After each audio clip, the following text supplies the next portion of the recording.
बिस्मिल्लाहिर्रहमानिर्रहीम, अस्सलाम वालेकुम। रमज़ान और हम में आपको कहेंगे खुशामदीद। मेरे साथ है मोहम्मद शुएब, मेरे साथ है सबीन फारूक और आपको वेलकम करते हैं आज की इस ट्रांसमिशन में। हमारा सेट जिस पे हम वॉक कर रहे हैं, हमने कहा साहब से गपशप लगाते हैं। आज हमने कहा कि थोड़ी एनर्जी लेकर, वो हमेशा ही हमारी कोशिश होती है, लेकिन आज हमने सोचा कि आज हम अपना आपको इतना खूबसूरत सा सेट दिखाएं, कितने प्यारे प्यारे रंग हैं इसके अंदर और कितने खूबसूरती से इसको डिजाइन किया। बिल्कुल ऐसा ही है। और आज यूँ तो हमने बहुत सी बातें आपसे करनी है। आप तो करें, बैठे? नहीं बैठना नहीं, उठे उठे। तो क्यों अभी नहीं बैठना था, आगे आ जाए। रोजा लग रहा है एक, तो मुझे लग रहा है खुद भी चिड़ी रोजे रखते हैं आप। नहीं, चिड़ी रोजे कम रखते हैं, रोजे तो अल्हम्दुलिल्लाह पूरे रखते हैं, लेकिन मैं ये चाह रहा था कि आज जरा खड़े होके कुछ देर गपशप लगाएं। अच्छा ठीक है। और वैसे थोड़ी सी आपसे वो वाली बात ही नहीं है, आपसे भी वो वाली बात नहीं है। अच्छा, वैसे हमारे आसपास कुछ लोग होते हैं जो कहते हैं कि आपसे तो वो वाली बात नहीं। मैं उनसे पूछना भी चाहता हूँ कौन सी वाली बात। जैसे लोग मुझसे पूछते हैं कौन सी वाली बात, वही वाली बात। तो वही वाली बात आपसे बिल्कुल वो भी समझते हैं, आप भी समझते हैं। बिल्कुल ठीक है। सवाल कर लूँ एक? उफ़ अल्लाह जी। सवाल ये वैसे मैं नहीं कर रहा जी, ये सवाल है जो हुआ था। क्या? ये सवाल मौलाना रूमी से हुआ था। क्या सवाल हुआ था? कौन सी मौसीकी हराम है? और इस पर उन्होंने बड़ा खूबसूरत जवाब दिया। जवाब उन्होंने ये दिया और ये जवाब आज की मुनासबत से भी बहुत अहम है, इसको बड़ा फील कीजिएगा। जवाब ये था कि अमीरों के बर्तनों के चमचों की जो गूंज है वो गरीबों के जो कान में पड़ती है, वो म्यूजिक हराम है।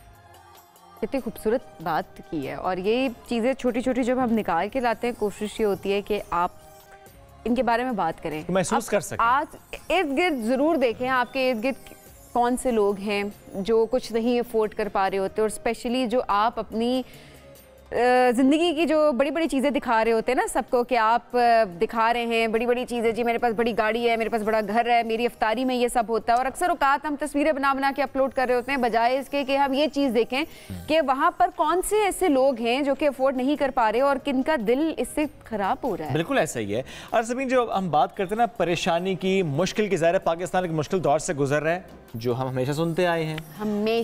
हमेशा हम यही बात करते हैं कि आज का दिन या ये हालात पहले से और ज़्यादा ख़राब हो गए हैं। इस रमज़ान को कंपेयर करें पिछले रमज़ान से, महंगाई को कंपेयर करें पिछली महंगाई से, हुकूमत को कंपेयर करें पिछली हुकूमत से, किसी की कारकर्दगी को कंपेयर करें पिछली कारकर्दगी से, तो नज़र यही आता है कि भैया हालात हैं माटे, हालात हैं ख़राब, काम खराब है।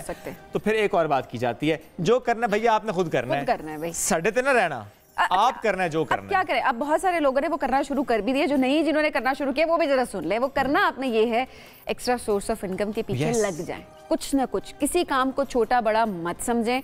कोई भी काम आप कर रहे हैं तो वो आप उसको बड़ा बना देते हैं खुद से, ऐसी कोई बात नहीं होती है। तो अपने इर्द गिर्द देखें कि क्या ऐसा काम है जो कि आप कर सकते हैं। Extra source of income number 1। दूसरा, अपने एक्सपेंसेस को कट आउट करें, ये बहुत जरूरी है। कट डाउन करें, ये बहुत ज्यादा जरूरी है कि किस तरह से आप कट डाउन कर सकते हैं। तभी देखें, हम अक्सर कंपेयर करते हैं ना अपने आप को अपने बुजुर्गों से, या हमारे बुजुर्ग अपने बुजुर्गों से कंपेयर करते हैं कि अच्छा वो हालात ऐसे। जैसे कल मेरी सास से एक बात करें, उन्होंने कहा कि हमारी जो दादी थी, यानी मेरी सास की जो दादी थी, वो कहते हैं कि वो सुबह जब उठते थे तो वो खुद गंदम को पीस के आटा और उसके बाद रोटी बनाना। आज क्या है, रेडीमेड आ जाए, सारी चीजें आ जाए। अच्छा, बहुत सारे लोग, अच्छा हमने रूफटॉप गार्डनिंग की भी बहुत सारी, या होम गार्डनिंग की हम बहुत सारी हमने सबको बताया था कि ऐसे भी आप कर सकते हैं। खुद अपनी वेजिटेबल्स, खुद अपने फ्रूट्स आप ग्रो करें। और आज देखें, कोशिश करें। और मार्केट में आप आज देखें तो हम हर दिन हम शेयर कर रहे होते हैं प्याज की कीमतों की, टमाटर की, खुद क्यों नहीं ग्रो कर रहे होते हम? मेहनत इस वक्त जो है ना वो बड़ी जरूरी है। तो जब हम सहल पसंद हो जाएं, यानी हमें बस सहूलत चाहिए, आसानी चाहिए, हमें हर वक्त एसी भी चाहिए, हमें हर वक्त सुकून भी चाहिए, कंफर्ट भी चाहिए, अपने उस कंफर्ट जोन से बाहर निकलना नहीं है, और ऐसे में अपने एक्सपेंस हम बढ़ा देते हैं, नमूदुन नुमाइश में पैसा लगा देते हैं, शादी भी आए, कोई इवेंट आए, छोटी सी बर्थडे भी आए, अपनी हैसियत से बढ़कर पैसे हम लगा देते हैं। तो जब हम ये करेंगे, एक्स्ट्रा एक्सपेंस करेंगे, इनकम आ नहीं रही, एक्स्ट्रा आ नहीं रही, मल्टीपल सोर्स ऑफ इनकम है नहीं हमारा, एक्सप्लोर हम कर नहीं रहे किसी और अपॉर्चुनिटी को, तो फिर काम होगा ख़राब। ज़ाहिर है ये मसला क्यों हो रहा है? क्योंकि हम अपने आप को नए दौर के साथ हम आहंग भी नहीं कर रहे, मुश्किलात के साथ हम नहीं सीख रहे कि हमें क्या करना है। लेकिन इसके साथ साथ जो काम रियासत का होता है, रियासत माँ की जैसी होती है, वो काम बहरहाल रियासत ने करना है। हम ये नहीं कहते कि जी हुकूमत को हमने खुली छूट दे दी है, या जो ऐवान में इस वक्त बैठे हैं जिन्होंने वोट लिया है उनसे हम पूछ नहीं सकते। जो होना है, सवाल तो होगा, सवाल होगा, और सवाल होना भी बड़ा ज़रूरी है, ताकि करने वालों को पता चले कि जो भी वो करेंगे उसके मुताबिक आपसे बात होगी और आपसे पूछा जाएगा। बिल्कुल ऐसे सारी चीजें। पैसे में आज अगर बात की जाए तो IMF की अगर बात की जाए, आज फाइनल राउंड है, आज फैसला हो जाएगा। इम्कान यही है कि आज फैसला हो जाएगा और जो मुसव्विदा है उसको हतमी शक्ल दे दी जाएगी और मुज़ाकराती जो कामयाबी है उस पर पाकिस्तान और IMF के दरमियान स्टाफ लेवल मुआहिदा होने का इम्कान है। जो पाकिस्तान को 1 अरब 10 करोड़ डॉलर की आखिरी किस्त मिलनी है वो मिल जाएगी। और एक ख़बर इसमें यह है कि जो नॉन फाइलर्स हैं उनके हवाले से यकीन दहानी करा दी गई है कि जो प्रॉपर्टी के लेन देन होने हैं उसमें टैक्स जो है उसका इतलाक भी होगा, टैक्स इजाफा भी होगा। और क्रिप्टो करेंसीज पर कैपिटल गेन्स टैक्स लगाने का मुतालबा किया गया। बट आई वाज थिंकिंग कि क्रिप्टो करेंसी तो वैसे भी बैन है, यहाँ पे तो लीगल है ही नहीं, कोई फ्रेमवर्क ही नहीं है उसका। तो फिर कैसे उस पर कैपिटल गेन्स टैक्स की बात हो रही है। बट लेट्स सी जी, इस पर कैपिटल गेन्स टैक्स की बात हुई है। अच्छा, एक और बात, IMF ने जो शर्त लगाई थी, शर्त रखी थी कि गैस महंगी की जाए, तो गैस महंगी करने की तैयारी हो रही है, कंप्लीट हो रही हैं उसकी भी तैयारियां कि बड़े शहरों के लेकर मुल्क भर की अगर बात की जाए तो वहाँ पर गैस महंगी कर दी जाएगी। तो अब महंगाई तो ज़ाहिर है जिस तरह से बढ़ रही है और किस तरह से गैस की कीमतें, तो सब तैयार ज़रूर हो जाएं। इस वक्त ऑब्वियसली बहुत ज़रूरी है, जिस तरह हमने पहले बात की, एक्सपेंसेस कट डाउन करें क्योंकि ये मुश्किल शराइ ज़रूर है लेकिन इनको पूरा करना भी ज़रूरी है। आज का दिन बहुत ही इंपॉर्टेंट दिन है PSL लवर्स के लिए और तमाम लोग जिनको क्रिकेट के दीवाने हैं, ऑब्वियसली वो सारे हैं। मुल्तान सुल्तान्स और इस्लामाबाद यूनाइटेड के दरमियान आज 9 बजे रात को कराची में मैच होगा। एग्जैक्टली जी, दोनों फाइनल्स में पहुंची और ज़ाहिर है आज ये फाइनल मैच होना है। यानी दोनों टीम्स अपनी बेहतरीन कारकर्दगी दिखा चुके हैं, लेकिन असल इम्तिहान है आज कौन उठाएगा चमकती दमकती ट्रॉफी। जोर का जोड़ा आज पड़ना है कराची में। सुल्तान्स को रिजवान का भी साथ है, इफ्तिखार का भी हौसला है, उस्मान अहमद का भी आसरा है, उसामा मीर, जॉनसन चार्ल्स के सब तो अपना जलवा दिखाएंगे। तो इस्लामाबाद यूनाइटेड की बात कर लेते हैं। शादाब, इमाद, आजम खान, ऐसे बड़े बड़े नाम है जनाब उनकी टीम में। कॉलिन मुनरो भी है, एलेक्स हेल्स भी है, नसीम शाह भी है, तीनों भाई हैं बल्कि तो इस्लामाबाद यूनाइटेड का पलड़ा भी भारी है। नहीं, पलड़ा दोनों का भारी है, इसमें कोई शक नहीं है। और अब तक PSL में दोनों टीम्स 15 मरतबा आमने सामने आई हैं। इस्लामाबाद को एक बर्तरी हासिल है इसमें, 8 बार इस्लामाबाद यूनाइटेड जो है वो जीता है और मुल्तान सुल्तान्स ने 7 बार फतह हासिल की है। मुल्तान सुल्तान्स की बात करें, कप्तान का जिक्र करें, मोहम्मद रिजवान, वो कहते हैं कि टीम ने पूरे टूर्नामेंट में ज़बरदस्त परफॉर्म किया है और मुल्तान सुल्तान्स तमाम शोबों में बड़ा बैलेंस खेल रहे हैं, बॉलिंग हो, बैटिंग हो, फील्डिंग हो। वो कहते हैं बड़ी बैलेंस टीम है हमारी। अच्छा। लेकिन ज़ाहिर है अपनी इन सलाहियतों को आज इस्तेमाल करना है। और ज़ाहिर है शादाब की अगर बात की जाए, इस्लामाबाद यूनाइटेड के जो कैप्टन हैं वो कहते हैं जी PSL 9 का फाइनल जीतने के लिए बहुत ही पुरज़म है और फाइनल तक पहुंचने के लिए 5 साल इंतजार करना पड़ा। मुश्किल हालात में टीम ने शानदार कारकर्दगी का मुजाहरा भी किया, ऑब्वियसली तभी फाइनल्स तक पहुंची है और इसी मुस्तकिल मिजाजी को बरकरार रखेंगे। चलें जी, all the best to both teams. But जाहिर है अगर हम इस्लामाबाद यूनाइटेड की बात करें तो मेरे समय की टीम है इस्लामाबाद यूनाइटेड हमारी थोड़ी सी, जैसे आप लोग भी बायस्ड होंगे ऑब्वियसली, आ सके नहीं टीम से उनको आप सपोर्ट कर रहे होंगे और पहले through out the tournament obviously, और आज भी आपकी अपनी पसंद होगी। अच्छा, एंड में वही बात होती है शुएब, जीतेगा तो पाकिस्तान। सबसे ज्यादा खूबसूरत बात जो खूबसूरती है PSL की वो यही होती है। ये जीत है खेल की, ये जीत है क्रिकेट की, ये जीत है मैदानों को आबाद करने की, ये जीत है हमारी कुर्बानियों के बाद जिस तरह से हमने इसको सजाया है, ये जीत है PSL की, ये जीत है पाकिस्तान की। और बहरहाल वो जो ट्रॉफी का एक शौक होता है, अब उसकी हम बात करें तो ट्रॉफी तो जो उठाएगा सो उठाएगा इन दोनों टीम्स में से। लेकिन ट्रॉफी के साथ तस्वीर बहरहाल बनाई गई हैं, तो फाइनल से पहले ट्रॉफी के साथ जो कुर्बत हुई है ना, थोड़ी सी बड़ी एक क्लोजनेस हुई है, कैप्टन की हम बात कर लेते हैं। अच्छा, ये देखिए, ये है ट्रॉफी और ट्रॉफी के साथ इन दोनों कैप्टन्स सुल्तान्स के भी और यूनाइटेड के भी, दोनों ने ट्रॉफी उठा के इस ख्वाहिश के साथ कि ट्रॉफी उन्हीं के पास जाए। लेकिन जो बैकग्राउंड है वो भी बड़ा इंपॉर्टेंट है, जो तस्वीर चेंज हो रही है। लेकिन इससे पहले जो तस्वीर हम दिखा रहे हैं आपको पीछे, ये कराची की पहचान है ना, बस W11 भी वैसे तो ऐसी होती है वहाँ की, लेकिन ऐसी बहुत सी वहाँ पे बसेस हैं, ऐसी आपको रोड पे आम जो है वो नजर आ रही होती हैं। तो यही है कि जी अपना जो है अपना कल्चर है, अपनी सकाफत है, उसको प्रमोट कर रहे हैं और उसको ओन कर रहे हैं। बिल्कुल ऐसे ही है। और बड़ा जी मजे की ये तस्वीर आ रही है, फोटो शूट बड़े मजे का करवाया है इन्होंने। एंड प्रोबेबली ये शूट हुआ है, if I am not wrong, तो आवारी के सामने उस तरफ हुआ है कहीं पे ये शूट, जो कि बिल्डिंग्स वहाँ की हैं। लेट्स सी अब जो है ट्रॉफी कौन उठाता है। दोनों को बेसब्री से इसका इंतजार है कि मैच जो जीतेगा वो फिर ट्रॉफी उठाएगा।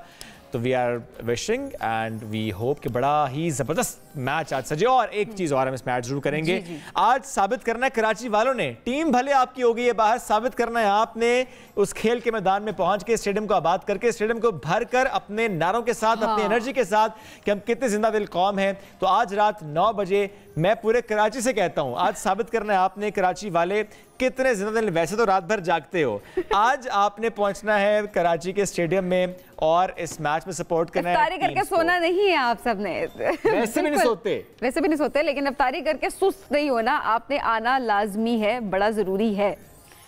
ज़ाहिर है अगर वो जाएंगे तो फिर हम खुश भी होंगे कि आपने उस मैदान को जो है वो आबाद किया है। अच्छा, जब बात PSL की हम करें तो ऐसे में एक खबर और हमारे पास सर वो है, ज़ाहिर ट्रॉफी से मुताल्लिक़ तो है ही है, लेकिन खबर ये भी थी कि जो है ना अभी से लोग पहुंचना शुरू भी हो रहे हैं। अच्छा, पहुंचना शुरू हो रहे हैं ताकि उनको मतलब स्टेडियम में जगह पहले पहुंच जाना, तो उनका प्लान तो है कि हम जरा बाहर भी पहुंच जाएं, जरा लाइनों में भी ना लगना पड़े, मतलब उनको वेट ना करना पड़े रश के मुनासबत से अगर देखा जाए। दूसरा एक वाइब होती है, उस वाइब को एंजॉय करने के लिए भी लोग पहले से मौजूद। एग्जैक्टली, तो फिर कहूँगा आज कराची ने साबित करना है इस फाइनल मैच को स्टेडियम को भर के, चूंकि माजी में कुछ मैचेस में स्टेडियम थोड़ा खाली रहे हैं। सबने शुएब की बात सुनी है, ये मेरा गिला है जी कराची वालों से, सबने शुएब की बात, मेरा गिला दूर कर दो, आज मेरा गिला दूर कर दें, गिला दूर करना कराची वाले। अच्छा, आज हम ये कह रहे हैं, रिक्वेस्ट कर रहे हैं ऑब्वियसली, तो कल देखेंगे कि आपका गिला दूर हुआ कि मतलब आज देख लेंगे, कल हम फिर अनाउंस करेंगे। तो कराची वालों आज आपने स्टेडियम को आबाद करना है। बढ़ते आगे जी, और खबर शामिल करते हैं, वो है हॉलीवुड अदाकार विल स्मिथ से मुतालिक, जिन्होंने कहा है कि उन्होंने पूरा कुरान मजीद समझ कर पढ़ा है। वो कहते हैं हर्फ बहर्फ पढ़ा, आईने की तरह ये शफाफ है। और वो कहते हैं कुरान पाक के मुताले के दौरान बहुत कुछ सीखा उन्होंने, दावा वो कर रहे हैं। और कहते हैं कुरान पाक पढ़ने के बाद बहुत सी गलतफहमियाँ होती हैं जो कि दूर हो जाती हैं। विल स्मिथ कहते हैं कि मेरी ज़िंदगी के पिछले 2 साल मुश्किल थे और इस अरसे में मैंने अपने बातिन के बारे में सोचना शुरू किया और तमाम मुक़द्दस किताबों का मुताला किया। और कहते हैं कि उन्होंने रमज़ान में पूरा कुरान पाक पढ़ा और बहुत मुतासिर किया कुरान पाक ने। वो कहते हैं हज़रत मूसा अलैहिस्सलाम का जितनी बार तज़किरा किया गया है उससे मैं हैरान हो गया, मुझे हज़रत मूसा अलैहिस्सलाम के वाक़े ने बहुत मुतासिर किया है। और इज़ार एक पॉडकास्ट है जिसमें वो सारा ये शेयर कर रहे थे और कुरान मजीद से मुतालिक जितना उनका एक्सपीरियंस था उन्होंने इससे मुतालिक बात की है। आगे बढ़ते हैं, कुछ और ख़बरें शामिल करते हैं और आज के दिन की मुनासबत से भी कुछ खबरें हमारे पास हैं। बिल्कुल जी, कौमी हीरो MM आलम की आज 11वीं बरसी है जिसको मनाया जा रहा है। और अगर बात की जाए मोहम्मद महमूद आलम, जिनको MM आलम के नाम से जाना जाता है, 1965 की जंग में 7 सितंबर को उन्होंने 1 मिनट से भी कम वक्त में भारतीय फ़िज़ाइया के 5 जेट तैयारों को मार गिराया था। बिल्कुल जी, और MM आलम 1 मिनट में 5 तैयारों को मार गिराने का रिकॉर्ड आज तक नाकाबिल तस्खीर रहा है। और जंग के दौरान मजमूई तौर पर 11 दिनों में दुश्मन के 9 तैयारों को तबाह किया, 2 को नुकसान पहुंचाया और दुश्मन की फ़ज़ाई ताकत तहस नहस कर दी। तो उस जंगी हीरो की शानदार कारकर्दगी, इस पर सितारे जुर्रत से उनको नवाजा गया था। MM आलम तवील अलालत के बाद 18 मार्च 2013 को कराची में वफात पा गए थे। लेकिन आज भी आप किसी भी पायलट से ये सवाल करें कि उनका मेंटोर कौन है या किसको फॉलो करते हैं, किस जैसा बनना चाहते हैं, क्या करना चाहते हैं, कौन आपका हीरो है, तो नाम एक ही होता है उनके ज़बान पर और वो होता है MM आलम, जिनका रिकॉर्ड आज तक कोई ब्रेक नहीं कर सका। आगे बढ़ते हैं, कुछ और खबरें हम शामिल करते हैं, कुछ सियासी मामलात हैं वो भी आपसे शेयर करते हैं जो इस वक्त हो रहे हैं। कल जो विजुअल्स बहुत सारा सोशल मीडिया पे भी हमने देखे, आप सब तक ऑलरेडी पहुंच भी चुके होंगे। वज़ीर आला पंजाब मरियम नवाज की बात करें, उन्होंने लाहौर के जो सेंट्रल जेल है, कोट लखपत जेल है, वहाँ पर जो कैदी खवातीन हैं उनके साथ उन्होंने अफ्तारी की है। और जिस तरह की हमने वहाँ पर विजुअल्स देखे थे कि ख़ुद से वो मेहमानों की जगह को छोड़ के वो उन कैदियों के साथ बैठी हैं और कैसे उनको सर्व कर रही थी खुद से कि आप ये भी लेना, आप ये भी लेना। कुछ विजुअल्स बड़े अच्छे भी लग रहे थे, लोग बड़े अप्रिशिएट भी कर रहे थे। उनकी आंखों में आंसू भी थे, एक वक्त आंखों में आंसू भी थे। और जिस तरह से शुएब बिरयानी, समोसे, पकोड़े, नहीं आंसू इस वजह से नहीं थे। इस पर आता हूँ मैं, जो आप विजुअल एक्सप्लेन करेंगे। उनकी तो अफ्तारी पे मरियम नवाज की हिदायत पर पकोड़े, समोसे, बिरयानी, दही बल्ले भी पेश किया गया है। अच्छा, 15-15 हज़ार रुपए भी दिए गए हैं कैदियों को। और ये भी कहा गया है कि वीडियो कॉल की फैसिलिटी होनी चाहिए। तो वो उन्होंने कर भी दिया, 2 दफ़ा वीडियो कॉल वो हुआ भी है और कल इनॉग्रेट किया है। कल एक कैदी जो है अपने घर वालों से बात भी कर रहे थे, वो बड़े खूबसूरत से मनाजिर थे। और जहाँ पर फिर उनके क्योंकि वालिद जो थे वो नहीं मिल सकते थे उनसे, तो वो एक कम्युनिकेशन गैप जो उसने उसको खत्म किया, तो एक ब्रिज का किरदार अदा किया। और उन्होंने वो तमाम सेल्स उनका विजिट किया जहाँ वो खुद भी रहीं जब वो कैद थी और नवाज़ शरीफ साहब जिस वक्त उनको भी कैद किया गया वहाँ पर, उस सेल का भी उन्होंने दौरा किया और ज़रा वो फिर आप फील करते हैं, वो वाक़यात भी आपको याद आते हैं, वक्त भी आपको याद आता है, तो इसलिए भी उनकी आंखों में आंसू आए थे। पर उन्होंने कहा जी कैदियों की मुश्किलात आसान होनी चाहिए, हॉस्पिटल होना चाहिए, सहूलियात होनी चाहिए और ख़वातीन कैदियों से उन्होंने दर्द के मसाइल भी सुने। नाज़रीन आगे बढ़ेंगे रमज़ान और हम एक ब्रेक की तरफ, जब ब्रेक से वापस आएंगे तो अपने दीगर सेगमेंट्स आपके साथ शेयर करेंगे। Stay with us. मज़ेदार पकवान में आपको कहेंगे खुश आमदीद। रमज़ान और हम का हमारा ये खास सेगमेंट जिसमें हमारे तमाम व्यूवर्स ये ट्राई करते हैं कि हमारे इस सेगमेंट में जो हमारी शेफ़ सबा आफ्ताब बनाती हैं वो खुद ट्राई भी करें, अपना फीडबैक भी दें। तो आज क्या बन रहा है इसके लिए हमें जाना पड़ेगा सबा की जाने। बिल्कुल जी, अस्सलाम वालेकुम सबा। वालेकुम अस्सलाम।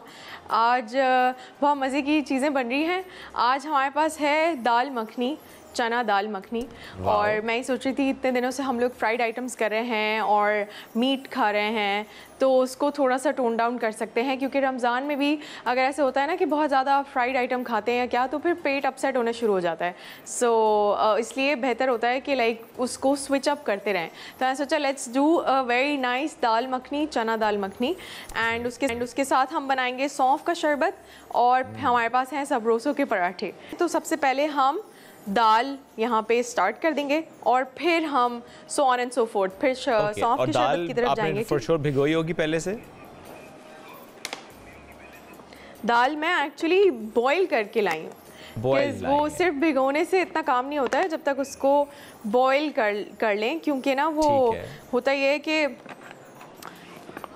बॉईल हुई भी होती है, तो उसको मोस्टली हमें अभी इस वक्त भगार इश लगाएंगे कि मसाले वगैरह मैरिनेट करके आपस में, और फिर अच्छा सा फ्लेवर और अरोमा डेवलप हो जाएगा। उसके बाद हम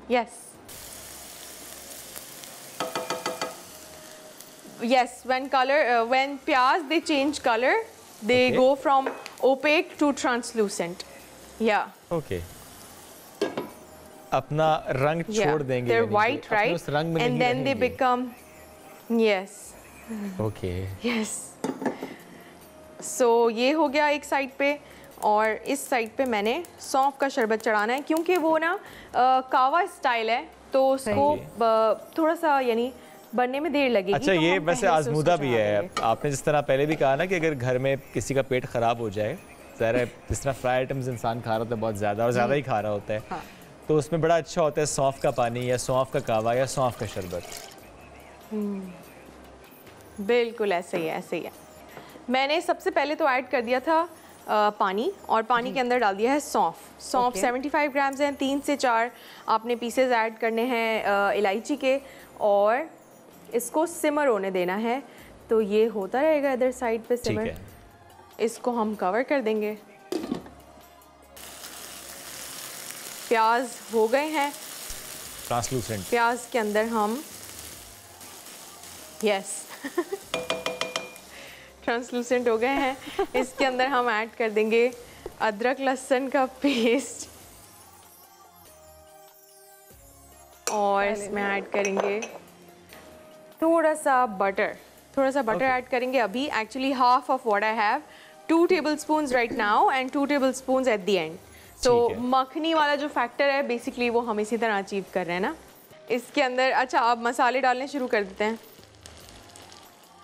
नमक ऐड करेंगे, सही, और धनिया है पिसा हुआ पाउडर, सही है, और है काली मिर्च 1 टीस्पून के हिसाब से स्टार्ट करें। और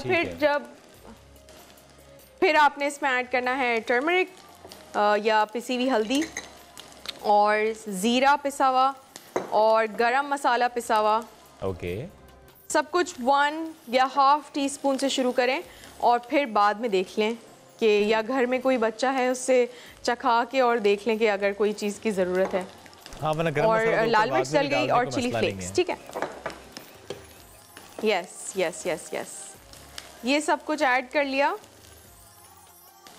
और भून लेंगे इसको थोड़ी देर अच्छा सा। सही,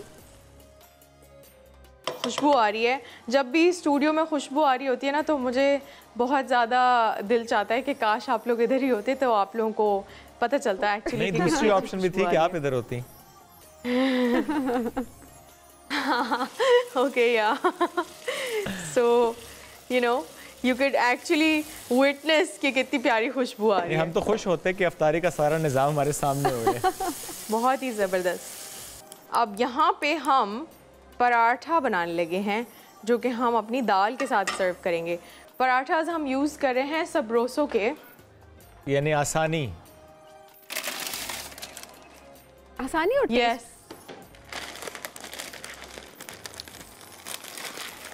Sabroso is known for its innovation in the kitchen.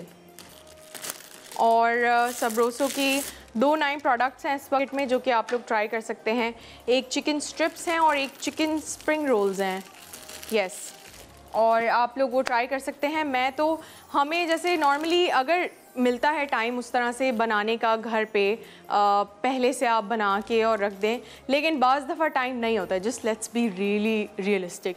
और उस केस में होता ये है कि अब तो इतने ब्रांड्स आ गए हैं जस्ट लाइक सबरोसो कि यू नो आपको मिल जाती हैं चीज़ें बनी हुई, और इट्स सो ईजी कि आपके पास अगर टाइम नहीं है तो जल्दी से you toss a couple of bunch of frozen items and आपका रेडी हो जाता है, टेबल रेडी। दाल चेक कर लेते हैं, यस।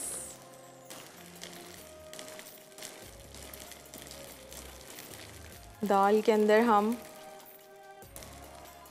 इस अभी तक स्टेज सभी पे दाल खड़ी दाल क्रीम ऐड कर देंगे। ठीक है, अभी तक क्योंकि नजर आ रहा है दाल मुशी नहीं है, अभी मुशी नहीं है। अभी मुशी नहीं है। अगर इसको थोड़ा ज़्यादा पका लिया, मुशी प्रॉब्ली कर दिया इसको मुशी मुशी, तो फिर मुशी दाल हो जाएगी। बल्कि स्क्विशी कर दिया अगर तो मुशी दाल हो जाएगी। ओके।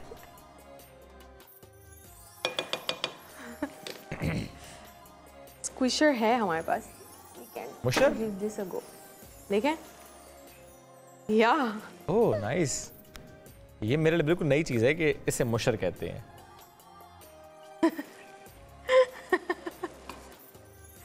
पोटैटो मैश करने के लिए होता है, कभी किया ही नहीं। घर पे आपने देखा होगा।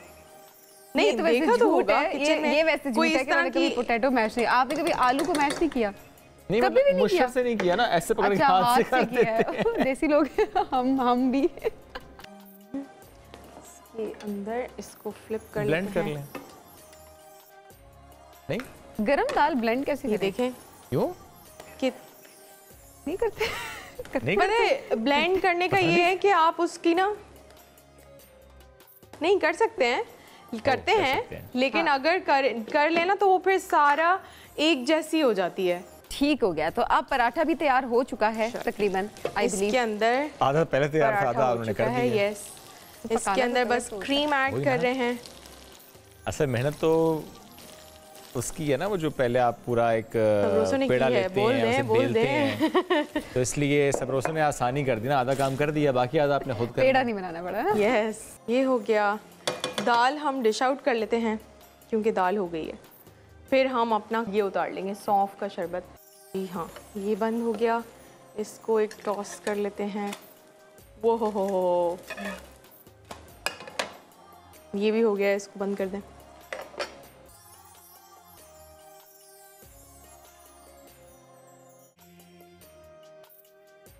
और ये बन गई है हमारी जी dal makhani. Looks very nice. Dish out कर दिया इसको। और ये इसके 7 अंदर सबरोसो हम का ऊपर पराठा से जो कि थोड़ा बन सा चुका बटर है। ऐड कर देंगे।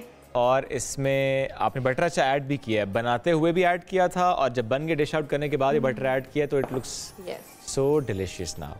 और कितना अच्छा है अफ्तारी क्योंकि होता क्या है कि वो सहरी बटर दोनों के जब लिए वो कि नहीं- अफ्तारी में आप डिनर में आराम से इसको एंजॉय करें और सब पराठे के साथ भी सहरी में खाएं। सौंफ का पहले शरबत इसके हो अंदर गया है इसको तैयार, strain चूंकि कर वो लेते हैं। गर्मा गर्म है, इसलिए सबा इसके ने अंदर मैंने- उसमें ग्लास में पहले से डाल दिए है आइस क्यूब्स। अब उसमें वो निकाल रही हैं शरबत ताकि वो फौरन से ठंडा हो जाए। एग्जैक्टली। शुगर ऐड किया सबा इसमें? लग नहीं रहा, वैसे ऐड नहीं किया था। शुगर, वो हाँ, उस मैं भी कार्ड में बोली है ना थी शुगर इसमें। लिखी हुई। अच्छा, नहीं किया था। यस, की थी, ऐड की थी। जब कावा बनाने वाला Okay, स्टेज उसमें था ना, add कर उसी दी पे थी। ऐड की थी। Right. Okay nice. Very nice. अब ये देखिए, कुछ एक डिफरेंट सी चीज़ हमें मिली है कि आप कुछ डिफरेंट चीज़ ट्राई कर सकते हैं, वरना डेली हम जो लाल पीले शरबत पीते हैं और भी वो अच्छे भी होते हैं। ऑब्वियसली वो भी अच्छे होते हैं, उनके भी अपने, लेकिन change is always good. There you go. चलें जी। और आज हमने इसके बनाया अंदर- जनाब दाल मखनी। Yes, और इसके साथ अंदर बनाया आप- सौंफ का, जिसमें सौंफ भी थी, इलायची भी थी, और क्या था सबा? ये बस लेमन जूस आखिर लेमन में जूस लेमन आपने जूस end पे ऐड डाल कर दें दिया। तो वो Nice. उसको पकाइएगा नहीं, ओके इन्हें बनने के बाद ग्लास में निकालने के बाद गर्मा गर्म आप निकाल रहे हैं, वक्त कम है तो बर्फ डाल दें, फिर बाद में लेमन जूस ऐड कर दें तो ये आपकी ड्रिंक भी तैयार होगी, विच इज़ वेरी गुड। यानी हेल्थ बेनिफिट्स भी इसके, और साथ ही dal makhani equally important for अफ्तारी एंड सहरी। सब आफ्ताब बहुत शुक्रिया, साथ मौजूद थी, मज़ेदार पकवान हमारे सेगमेंट के नाज़रीन ज़रूर ट्राई कीजिएगा दोनों चीज़ें और फिर फीडबैक हमें दीजिएगा। एक ब्रेक की तरफ जाएंगे, वापस आएंगे, साथ रहिए। पाकिस्तान की अहम कारोबारी शख्सियत कैसर अहमद शेख साहब 4 बार रुकने कौमी असम्बली मुंतखब भी हुए, ख़जाना जैसी अहम स्टैंडिंग कमेटी के चेयरमैन भी रहे और Karachi chamber of commerce and industry के सदर रहे और अब पहली बार वफाकी वज़ीर बने हैं। वज़ीर-ए-आज़म शहबाज शरीफ साहब ने बहरी अमूर की जिम्मेदारी सौंपी है, तो ज़ाहिर है एक मिनिस्ट्री का मिलना और उस मिनिस्ट्री से मुताल्लिक को क्या राय रखते हैं, क्या करना चाहते हैं, क्या उनकी सोच है, और ऐसे में चैलेंजेस भी ऑब्वियसली बहुत ज़्यादा हैं, तो कैसे उन चैलेंजेस के साथ वो कोप करेंगे। तो बात करते हैं वफाकी वज़ीर बराए बहरी उमूर कैसर अहमद शेख साहब हमारे साथ मौजूद। कैसा, बहुत शुक्रिया प्रोग्राम में ज्वाइन करने के लिए। रमज़ान कैसा गुजरा आपका? रमज़ान जी आज 7वां रोज़ा है, बड़ा अच्छा गुजर रहा है, मौसम अच्छा है माशाल्लाह। और मैं ज़्यादातर पिछले 4 दिन अपनी कॉन्स्टिट्यूंसी चंजोट में रहा हूँ। अच्छा, तो पता ही नहीं लगता, लोग मिलने आते रहते हैं और काफ़ी अभी तो ज़रा वो मुबारकबादों का सिलसिला चल रहा होगा ना, सिलसिला चल रहा है तो बंदा खुश भी होता है जब मुबारक कोई देता है। बिल्कुल ऐसे ही है। फिर रोज़ों का तो पता नहीं चल रहा और मुलाकात भी हो रही है। सही, कारोबार से मैं हटा हुआ हूँ, अपने बिजनेस छोड़ दिया। छोड़ तो नहीं दिया, लेकिन इन दिनों कि वैसे ये होता है कि जब आपके पास एक ऐसा ओहदा आए, ज़रा हुकूमती ओहदा है या आईनी ओहदा भी, अगर मैं बात करूँ इस पे हुकूमती सतह पर और फिर वफाकी वज़ीर कैबिनेट का हिस्सा, तो आप बाकी काम ना करें, ये ज़रूरी होता है कि ना करें, या इंसान खुद ही नहीं करता कि टाइम नहीं है? नहीं, ज़रूरी तो नहीं है, बंदा अपना काम कोई करना चाहे कर सकता है, लेकिन वही जैसे आपने कहा ना कि इतना बड़ी मिनिस्ट्री है और इतने ज़्यादा काम है और बड़े अहम काम है, तो वक्त बिल्कुल नहीं मिलता। और देखते हैं आगे क्या होता है। कोशिश तो मैं करूँगा कुछ ना कुछ मैं अपने बिजनेस के लिए कुछ एडवाइस तो कम से कम करता रहूँ और लेवल तक अपने बच्चों को।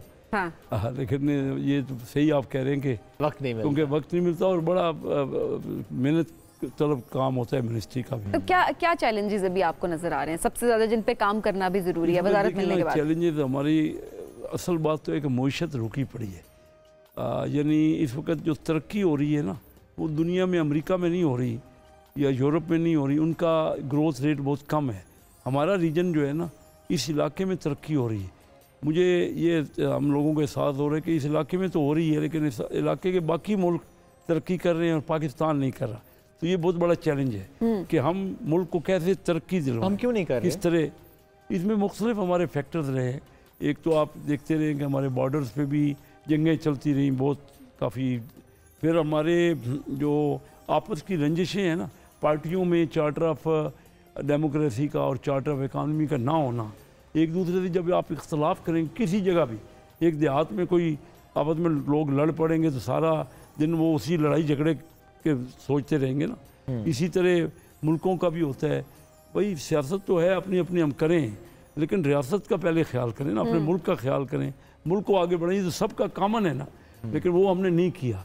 तो आपने जी कहा ना, मैं अक्सर ये कहता हूँ कि पाकिस्तान 1947 में बना। जो इलाके जिसमें तालीम ज़्यादा थी या जिन इलाकों में इंडस्ट्री ज़्यादा थी वो इंडिया के हिस्से में आए, हमारे पास नहीं थे। लेकिन उसके बावजूद 1990 तक पाकिस्तान आगे बढ़ रहा था। तमाम दुनिया के मुल्क हमारी तरफ देख रहे थे कि पाकिस्तान इतना ग्रो कर रहा है।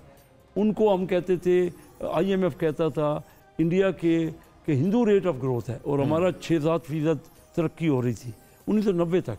उसके बाद हमने ये अपने ज़्यादा झगड़े शुरू कर दिए एक दूसरे के साथ और हमारे बॉर्डर्स पे भी जंगें होती रही। ठीक है। तो उससे और हम खर्च भी बहुत करते रहे, हम खर्च भी करते रहे और आमदन बढ़ाते नहीं रहे। आमदन बढ़ाते नहीं, दोनों चीज़ें हुई। बिल्कुल हर लेवल पर हुई। उस पर काफ़ी कुछ मेहनत की ज़रूरत है, जो आपके चैलेंज है। इस बार तो आप देखिए ना कि मेजॉरिटी में जो जीते वो तो PTI के सपोर्टर ज़्यादा उन्होंने सीटें ली। और हम तो ये चाह रहे थे बेशक वो हुकूमत में आए, और पीपल पार्टी ने उनको ऑफ़र भी की कि उनके साथ वो मिल के हुकूमत बनाते हैं, लेकिन उन्होंने हुकूमत नहीं बनाई, वो खुद हुकूमत से बाहर रहे। तो जब हमारे पास और पीपल पार्टी ने हमारे साथ इश्तराक किया, लेकिन हमें भी उन्होंने कहा कि हम मिनिस्ट्रीज़ में नहीं आएंगे, तो सारे का सारा बोझ चैलेंज पाकिस्तान मुस्लिम लीग नवाज़ ने एक्सेप्ट किया है। तो ये हमारे ऊपर चैलेंज है। हम चाह रहे हैं कि किस तरह जल्द से जल्द हम अपने मुल्क को तरक्की की राह पे और तेज़ रफ्तारी से लेके जाएं। और ऐसे में रमज़ान ये पहला इम्तिहान लगता है आपको हुकूमत का? जी, रमज़ान में टाइम कम होता है तो काम करने का मौका नहीं। रमज़ान में आवाम को रिलीफ देना, रमज़ान में महंगाई को काबू करना, रमज़ान में फलों सब्जियों के निर्ख मुकर्रर जिस तरह होते हैं वो मिलें भी लोगों को, इसको इंश्योर करना, ये एक बड़ा चैलेंज लगता है आपको हुकूमत का? जी, ये बड़ा चैलेंज इसलिए है ना, जैसे आपने पहले कहा कि ख़र्चा बढ़े, तो जो भी चीज़ रिलीफ देंगे हुकूमत को रेवेन्यू में से देनी पड़ेगी ना। ऑलरेडी हमारे पास हमारा बजट जो है वो डेफिसिट है, काफ़ी खसारा हो रहा है। तो खसारा, लेकिन क्योंकि असल लोग तो आवाम असल है ना, हमें हर सूरत में उनका ख्याल करना है। ये हम ख्याल कर रहे हैं जी, जितना मुमकिन है ख्याल कर रहे हैं। आपने देखा कि 30 लाख घरों में हम राशन पहुंचवा रही है हमारी हुकूमत, पंजाब हुकूमत जो है वो। इसी तरह हम कोशिश यही कर रहे हैं कि क्या हम बेहतरी के लिए, क्योंकि अभी तो एक हफ़्ता हुआ ये फेडरल गवर्नमेंट को बने हुए ना, तो अब हम जायज़ा ले। लेकिन देखिए ना, हुकूमत ये हो, इससे पहले पीडीएम हुकूमत हो, उससे पहले पीटीआई की हुकूमत हो, आप उसे एहसास प्रोग्राम कहें, आप उसे बेनज़ीर इनकम सपोर्ट प्रोग्राम कहें, आप उसे राशन प्रोग्राम कहें, तस्वीर किसी की लगा दें, प्रिंट कुछ कर दें, राशन पहुंचा दें, रिलीज स्टोर्स के थ्रू रिलीफ दें, हालात वहीं के वहीं है सर। इसका मतलब ये भी तो है ना कि शायद हम सही काम नहीं कर रहे, हमारी डायरेक्शन शायद सही नहीं है। आपका बिल्कुल आप दुरुस्त कह रहे हैं, सही तरह अमल नहीं हो रहा ना। वो फंड जो भी खर्च हो रहे हैं वो भी आम आदमी तक प्रॉपर पहुंच नहीं रहे। तो बिल्कुल सही आपने कहा, हम जो भी ये कर लें, अभी तक आवाम तो खुश नहीं है ना, उनको तो रिलीफ नहीं मिला, उनको तो दुख ही हैं, उनको तकालीफ हैं।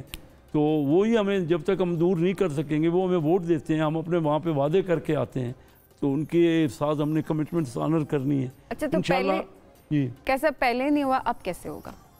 देखिए, ये बात तो नहीं, मैं स्ट्रैटेजी और मैं उस पर्सपेक्टिव से बात कर रही हूं। यही है कि अगर हमारी नीयत साफ होगी, डायरेक्शन ठीक होगी और हम मेहनत से काम करेंगे, तो मैंने तो आपको पहले बता दिया ना, पहले हुआ 1990 तक हम दुनिया को दिखा रहे थे, हो चुका है। और फिर दुनिया हमें देखना शुरू, हाँ, दुनिया आजकल हमें कह रही है कि आप डिलीवर नहीं कर पा रहे पिछले 30-33 साल। यानी ये आप समझिए ना कि इंडिया 1990 में हमसे 4 गुना था, हालांकि उनकी आबादी 6 गुना है। तो हमारा पर कैपिटा 50% ज़्यादा था 1990 तक, हमारी करेंसी मजबूत थी उनसे। 90 के बाद आज इंडिया 12-13 गुना हो गया हमसे जो 4 गुना था, उन्होंने इतनी तरक्की कर ली। बांग्लादेश हमसे ही अलग हुआ। आपने इंडिया की बात की, वहाँ अंबानी है, हमारे पास तो ऐसा कुछ भी नहीं है। जी, हमने ये बहुत अच्छी बात की, मैं खुश हुआ हूँ आपके सवाल पे। वजह क्या है कि जब तक हम कंडूसिव माहौल ही नहीं बना, हम तो कोई यहाँ हो भी जाता है ना, अंबानी तो बहुत पैसे वाला रिच, हमारे यहाँ कोई उसका 10वां हिस्सा हो जाएगा ना, हम उस पर इल्ज़ाम लगा देंगे। सवाल करने का मकसद भी था, जो आपने सर 90 की बात की, मैं ज़रा और पीछे जाता हूँ, मैं 70 की दिहाई में जाता हूँ। मैं इस पर ये आपसे कमेंट ज़रूर लूँगा। ज़रा आपने बड़ा इसको करीब से देखा, जो भी हालात पाकिस्तान के रहे, प्राइवेटाइजेशन और नेशनलाइजेशन, हम ये 2 नारे ना वक्तन फ़क्तन देखते आए हैं। जब नेशनलाइजेशन की बात भुट्टो ने की, आपकी नज़र में, आपकी फ़िलॉसफी में वो नारा लगाना, उस पर काम करना, क्या उसने पाकिस्तान को नुकसान पहुंचाया कि फ़ायदा दिया? देखिए, वो पाकिस्तान को फ़ायदा नहीं पहुंचा उसका। जो नेशनलाइजेशन हुई ना, या तो देखिए ना उसकी ग्रोथ, मैं तो आपको पहले कह रहा हूँ, उस वक्त हमारे पास ग्रोथ थी। जो इदारे हुए, या तो उन्होंने तरक्की की होती। आपने कहा था ना अभी अंबानी ने बहुत पैसा बनाया, लेकिन वो उनका मीडिया या उनके सारे लोग उसको चोर डाकू नहीं। ये मैंने सवाल किया भी इसी पर्सपेक्टिव में था, चूँकि ये कहा जाता है कि आर्टिकल मैंने पढ़ा, उसमें कहा था कि अगर 70 की दिहाई में ये नेशनलाइजेशन की बात ना होती तो आज पाकिस्तान में भी बहुत से अंबानी होते, लेकिन फिर पैसा बाहर चला गया, बिजनेस बाहर लगना शुरू हो गया, लोगों का ट्रस्ट खत्म हो गया और उसके बाद पाकिस्तान का ये हाल हो गया। 100% सही बात है, लेकिन या तो हम उन नेशनलाइज इदारों पे आज जो SOE उसको बोलते हैं, स्टेट ओन्ड इंटरप्राइजेस, उसमें हज़ारों अरबों रुपए का नुकसान हो रहा है। सिर्फ एक बिजली के मद में हमारा जो है वो 1000 अरब का लॉस हो रहा है उसमें। तो हमारे डेफिसिट हैं। PIA आप देख लीजिए, स्टील मिल देख लीजिए, किसी इदारे ने कमा के, तो देखिए आप पैसा लगाते हैं कहीं प्राइवेट में, आपका कोई बच्चा, मेरा बच्चा आए कोई, मैं उसको कहीं इन्वेस्टमेंट करके दूं, तो मैं उससे हिसाब मांगूंगा ना कि आपने क्या रिजल्ट दिया। सही बात है। तो वो पैसा भी लगा हुआ है, मुल्क का इस वक्त 5-6 हज़ार अरब रुपया लगा हुआ है, और वो हर साल 1000 अरब नुकसान करके आपको तो फिर इसका हल क्या है? अगर सिर्फ हम ये समझ जाएं कि अच्छा ये इशू है, लेकिन उसका हल भी तो हमें पेश करना है। प्राइवेटाइजेशन अगर एक हल है, तो मुंतखब हुकूमत है वो करती क्यों नहीं है, उसका बार उठाती क्यों नहीं है? यार मैं पहले तो खुश हो रहा हूँ कि आप यंग हैं और आपको इकानमी का यानी कि इतना पता भी है, कर रहे हैं सर, आपके पता भी सामने है तो कुछ और भी नहीं है। आप इतने अच्छे अच्छे सवाल भी कर रहे हैं। देखिए उठाती से हमारे यहाँ अपने अंदर मैंने पहले जिक्र किया, हमारा इख्तलाफ हो गया। अब एक मसलन किसी पार्टी का मैनिफेस्टो कुछ है, किसी पार्टी का कुछ है, या तो किसी को मेजॉरिटी मिल जाती। अब इस इलेक्शन में भी कोई सिंगल मेजॉरिटी की पार्टी ये बात अपनी बात वो करना चाहे भी तो पूरा इख्तियार उसको नहीं है करने का। तो इसलिए देखिए ना, मेजॉरिटी पार्टी ने पीटीआई सबसे ज़्यादा सीटें उनके सपोर्टर्स ने ली हैं, वो हुकूमत लेने को तैयार नहीं है। ये वक्त आ गया है, लेने को तैयार नहीं है, इख्तिलाफ नहीं तैयार हैं।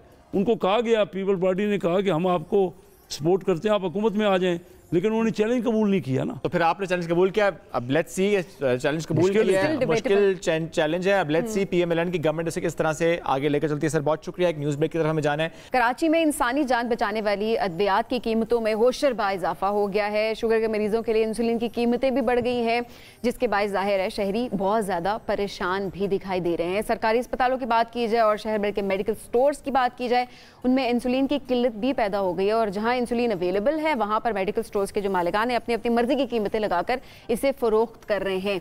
जाहिर है ये परेशान कुन सिचुएशन क्यों पैदा हुई है और बार बार हम ये क्यों सुनते आते हैं कि अद्वियात की किल्लत होगी और फिर एक प्राइस में हम देख रहे होते हैं कि एक प्राइस पीक पे चली जाती है और उसके बाद वो सामने ब्लैक में बिक्री होती है, हमारे सामने आ रही होती है। तो इस हवाले से बात करते हैं, हमारे साथ मौजूद हैं chairman Pakistan pharmaceutical manufacturer association Khalid Misbah साहब। खालिद साहब बहुत शुक्रिया प्रोग्राम में ज्वाइन करने के लिए। खालिद साहब ये सूरत हाल कराची में है सिर्फ, ये भी बताइएगा, और दूसरा ये क्यों बार बार हमें सुनने को मिल रहा होता है कि हर कुछ अरसे के बाद अद्वियात की किल्लत हो जाती है और उसके बाद ब्लैक में बिकना शुरू हो जाती है, फिर कीमतें ज़ाहिर है इतनी हमें ज़्यादा नज़र आती हैं। देखिए इसका जो एग्जांपल अगर मैं आपको एक दूं तो वो पेट्रोल का दूंगा कि पेट्रोल एक टाइम पे ऐसा होता था कि पेट्रोल भी गायब हो जाता था, मार्केट से अवेलेबल नहीं रहता था। फिर गवर्नमेंट ने रियलाइज किया कि they have to move with the world, they have to do जो वो चीज़ करेंगे जो दुनिया में होती है और सक्सेसफुली होती है तो कामयाबी मिलेगी। उन्होंने उसको मार्केट बेस किया और उसके मार्केट डायनामिक्स को स्टडी करके रूल्स रेगुलेशन को ओगरा के and so on and so fourth update किया। हमारे भी पिछले 2-3 साल नहीं कई सालों से मुतालबा था कि इन चीज़ों को अपडेट किया जाए लाइन विद इंटरनेशनल रेफरेंसेस। हम कोई फेवर नहीं मांग रहे, ना हमें कोई फेवर दिया गया है, हम वही चीज़ मांग रहे हैं जो पूरी दुनिया में प्रैक्टिस की जा रही है और खासतौर पर हमारे रीजन में, इंडिया में, बांग्लादेश में, श्रीलंका में बड़ी कामयाबी से प्रैक्टिस की जा रही है। फाइनली गवर्नमेंट ने वो एक इकदाम लिया था और ये चीज़ की उन्होंने आके, लेकिन अनफॉर्चुनेटली एक साहब चले गए हाई कोर्ट और एक ऑनरेबल जज साहब ने उनको अभी फिलहाल स्टे कर दिया नोटिफिकेशंस पे। अब उसका इम्पैक्ट क्या आ रहा है, जो आपने बात की है उसका इम्पैक्ट क्या आ रहा है कि क्योंकि नजर नहीं आ रहा कि पॉलिसी आगे क्या होगी, नजर नहीं आ रहा कि आगे ये चीज कैसे चलेगी, तो जो इन्वेस्टर्स होते हैं चाहे वो मल्टीनेशनल कंपनीज हों चाहे लोकल इन्वेस्टर्स हों, वो अगेन एक ग्रे एरिया में हम आके बंद हो गए हैं कि हमें नहीं पता कि आगे अब क्या चीज होगी क्या नहीं होगी। जो अच्छा इकदाम है गवर्नमेंट का था, फेडरल गवर्नमेंट का, जो कई सालों की एफर्ट के बाद और कई हर सूबे से SIFC लेवल पे, ECC में, कैबिनेट में, स्टेक होल्डर्स के साथ, board of investment, international references studies की बुनियाद पे चीज की गई थी, वो रुक गई है, जिस वजह से ये चीज आपको कराची में भी नजर आ रही है। और अगर ये कराची में नजर आएगी तो उसके बाद पूरे मुल्क में फैलेगी। बिकॉज कराची हब है हमारा फार्मास्यूटिकल का इन द सेंस कि सारी मल्टीनेशनल्स वहां बेस्ड है और insulin is a multinational based product. तो क्या ये जिम्मेदारी ड्रैप पर है, हुकूमत पर है, किस पर है? देखिए एक्चुअली तो इस पे मेरा तो ख्याल ये है जी कि वो टाइम गुजर गया है कि हम कहें किसकी है, हमें सोल्यूशन की तरफ जाना चाहिए। और सोल्यूशन ये है कि जो फेडरल गवर्नमेंट ने एक इकदाम किया था, यस डिलेज रही हैं गवर्नमेंट की तरफ से, यस डिलेज रही हैं कई सालों के ड्रैप की तरफ से भी, और उसका नुकसान हुआ है, बट उस नुकसान की तलाफी तभी होगी जब हम आगे का सोचेंगे। अब उसमें आपको एग्जांपल इंसुलिन का अगर स्पेसिफिक मैं दूं तो बांग्लादेश में 2 बड़ी इंसुलिन मैन्युफैक्चरिंग कंपनीज हैं दुनिया में, इलाई लिली है और नंबर 2 पे नोवो है जी, नोवो नॉर्डिक, जो दोनों यूरोपियन कंपनीज हैं, दोनों लीडर्स हैं इस फील्ड में। उन्होंने बांग्लादेश में 2022 और 23 में इन्वेस्टमेंट्स की है जहां पर इंसुलिन की जो कार्ट्रिजेज हैं जो कि रीलोड आप करते हैं इंजेक्शन के अंदर, वो लोकली बांग्लादेश में एट सब्सिडाइज प्राइसेस बना रहे हैं। इंटरेस्टिंग चीज ये है कि बांग्लादेश में डायबिटीज के मरीज तकरीबन 1.5 करोड़ हैं और पाकिस्तान में उससे डबल से ज्यादा हैं। वो कंपनीज यहाँ भी एग्जिस्ट करती हैं और करती थीं, और उन्होंने यहाँ इन्वेस्टमेंट नहीं की, उन्होंने बांग्लादेश में जाके वो इन्वेस्टमेंट की जहां पर इंसिडेंस ऑफ डिजीज भी कम है और जहां प्रेवेलेंस ऑफ डिजीज भी कम है। उसकी वजह गवर्नमेंट की पॉलिसीज ही थी। लेकिन अगेन मैं तो ये कहूंगा जी कि पास्ट में जो हुआ है हो गया है, आगे का सोचें। गवर्नमेंट ने ये बड़ा अच्छा इकदाम लिया था, इस इकदाम को प्रोटेक्ट करना चाहिए और आगे चलने देंगे तो ये चीजें जो आप बार कह रही हैं, जिस तरह आप कह रहे थे पहले भी कि जी ये बार बार ये चीजें क्यों होती हैं, तो ये चीजें आस्ते आस्ते खत्म हो जाएंगी, लेकिन ये ओवरनाइट नहीं होंगी। हमें तसलसल पॉलिसी। लेकिन खालिद साहब, जब तक अकाउंटेबिलिटी नहीं होगी, आप जिस तरह बात कर रहे हैं जी, पास्ट की बात है तो पास्ट पे रहने देते, क्यों रहने देते हैं? जिम्मेदारी तो किसी न किसी को कबूल करनी होगी, मुहासबा होना चाहिए, अकाउंटेबिलिटी होनी चाहिए, उसके बाद आप सोल्यूशन की तरफ बढ़ेंगे। अब जिसने भी कर दिया, नुकसान तो हो गया ना। अब ओवरनाइट तो हमें पता नहीं चीजें हो सकती, आहिस्ता आहिस्ता ठीक होगी। अब एक चीज ये भी सामने आती है कि ये भी कहना है कुछ लोगों का कि जानबूझकर भी किल्लत कर दी जाती है कीमतों में, और या बाज़ औक़ात ये भी किया जा सकता है कि जो है अद्वियात नहीं दस्तयाब, और उसके बाद ज़ाहिर है जब शॉर्टेज हो जाएगी मेडिसिन की तो कीमतें ज़्यादा बढ़ना शुरू हो जाएगी। तो ये भी एक स्ट्रैटेजी अक्सर औक़ात नज़र आ रही होती है। नहीं, देखें, दवाई एक ऐसी चीज़ है जो मैं कई दफ़ा एग्जांपल देता हूँ, ये कोई मोबाइल नहीं है, ये कोई बॉल पॉइंट पेन नहीं है, ये कोई बर्गर नहीं है कि एक जगह से नहीं मिलेगा आप दूसरी जगह से खा लेंगे। आपने दवाई उस वक्त खानी है जब आपको ज़रूरत है।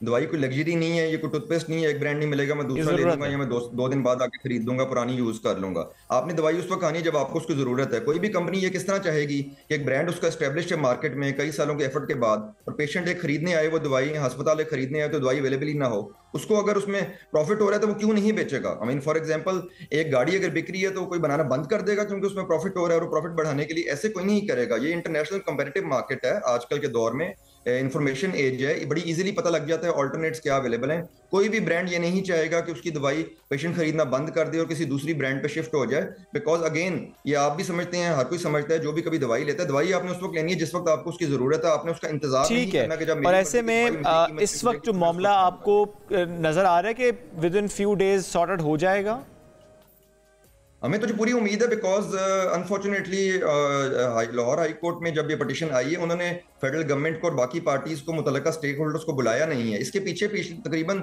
2 साल की मल्टीपल एफर्ट्स हैं, मीटिंग्स हैं, रिसर्चेज हैं, रिपोर्ट्स हैं, चाहे वो कैबिनेट लेवल पे हों, चाहे वो सूबाई हुकूमतों के लेवल पे हों, चाहे वो ड्रैप लेवल पे हों, चाहे वो बोर्ड ऑफ इन्वेस्टमेंट के लेवल पे हों, ECC ऑफ द कैबिनेट के लेवल पे हों, SIFC के लेवल पे हों। ये नहीं है कि ये ओवरनाइट कोई चीज़ हुई है, जिस तरह पहले भी बात हुई है। तो वो जब हम चीज़ बताएंगे, गवर्नमेंट भी बताएगी, तो हमें तो 100% से ज़्यादा यकीन है कि ये चीज़ वापस उस लेवल पे आ जाएगी जो गवर्नमेंट ने डिसीजन ली थी, जो राइट डिसीजन है, जो फाइनली 48 साल बाद पाकिस्तान में ली गई है।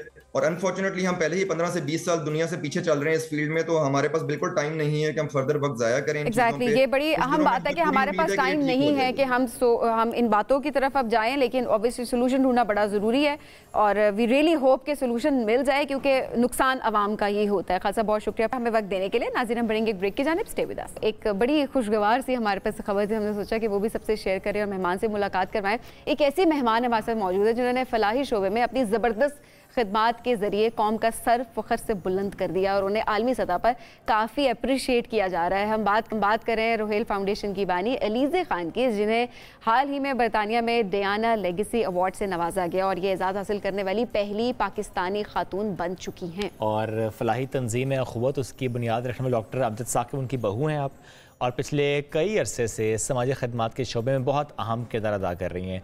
अलीज़े ख़ान साथ मौजूद हैं। अलीज़े, बहुत शुक्रिया, आपने हमने सब बहुत मुबारकबाद, डियाना लेगेसी अवार्ड आपने ज़ाहिर आपको मिला।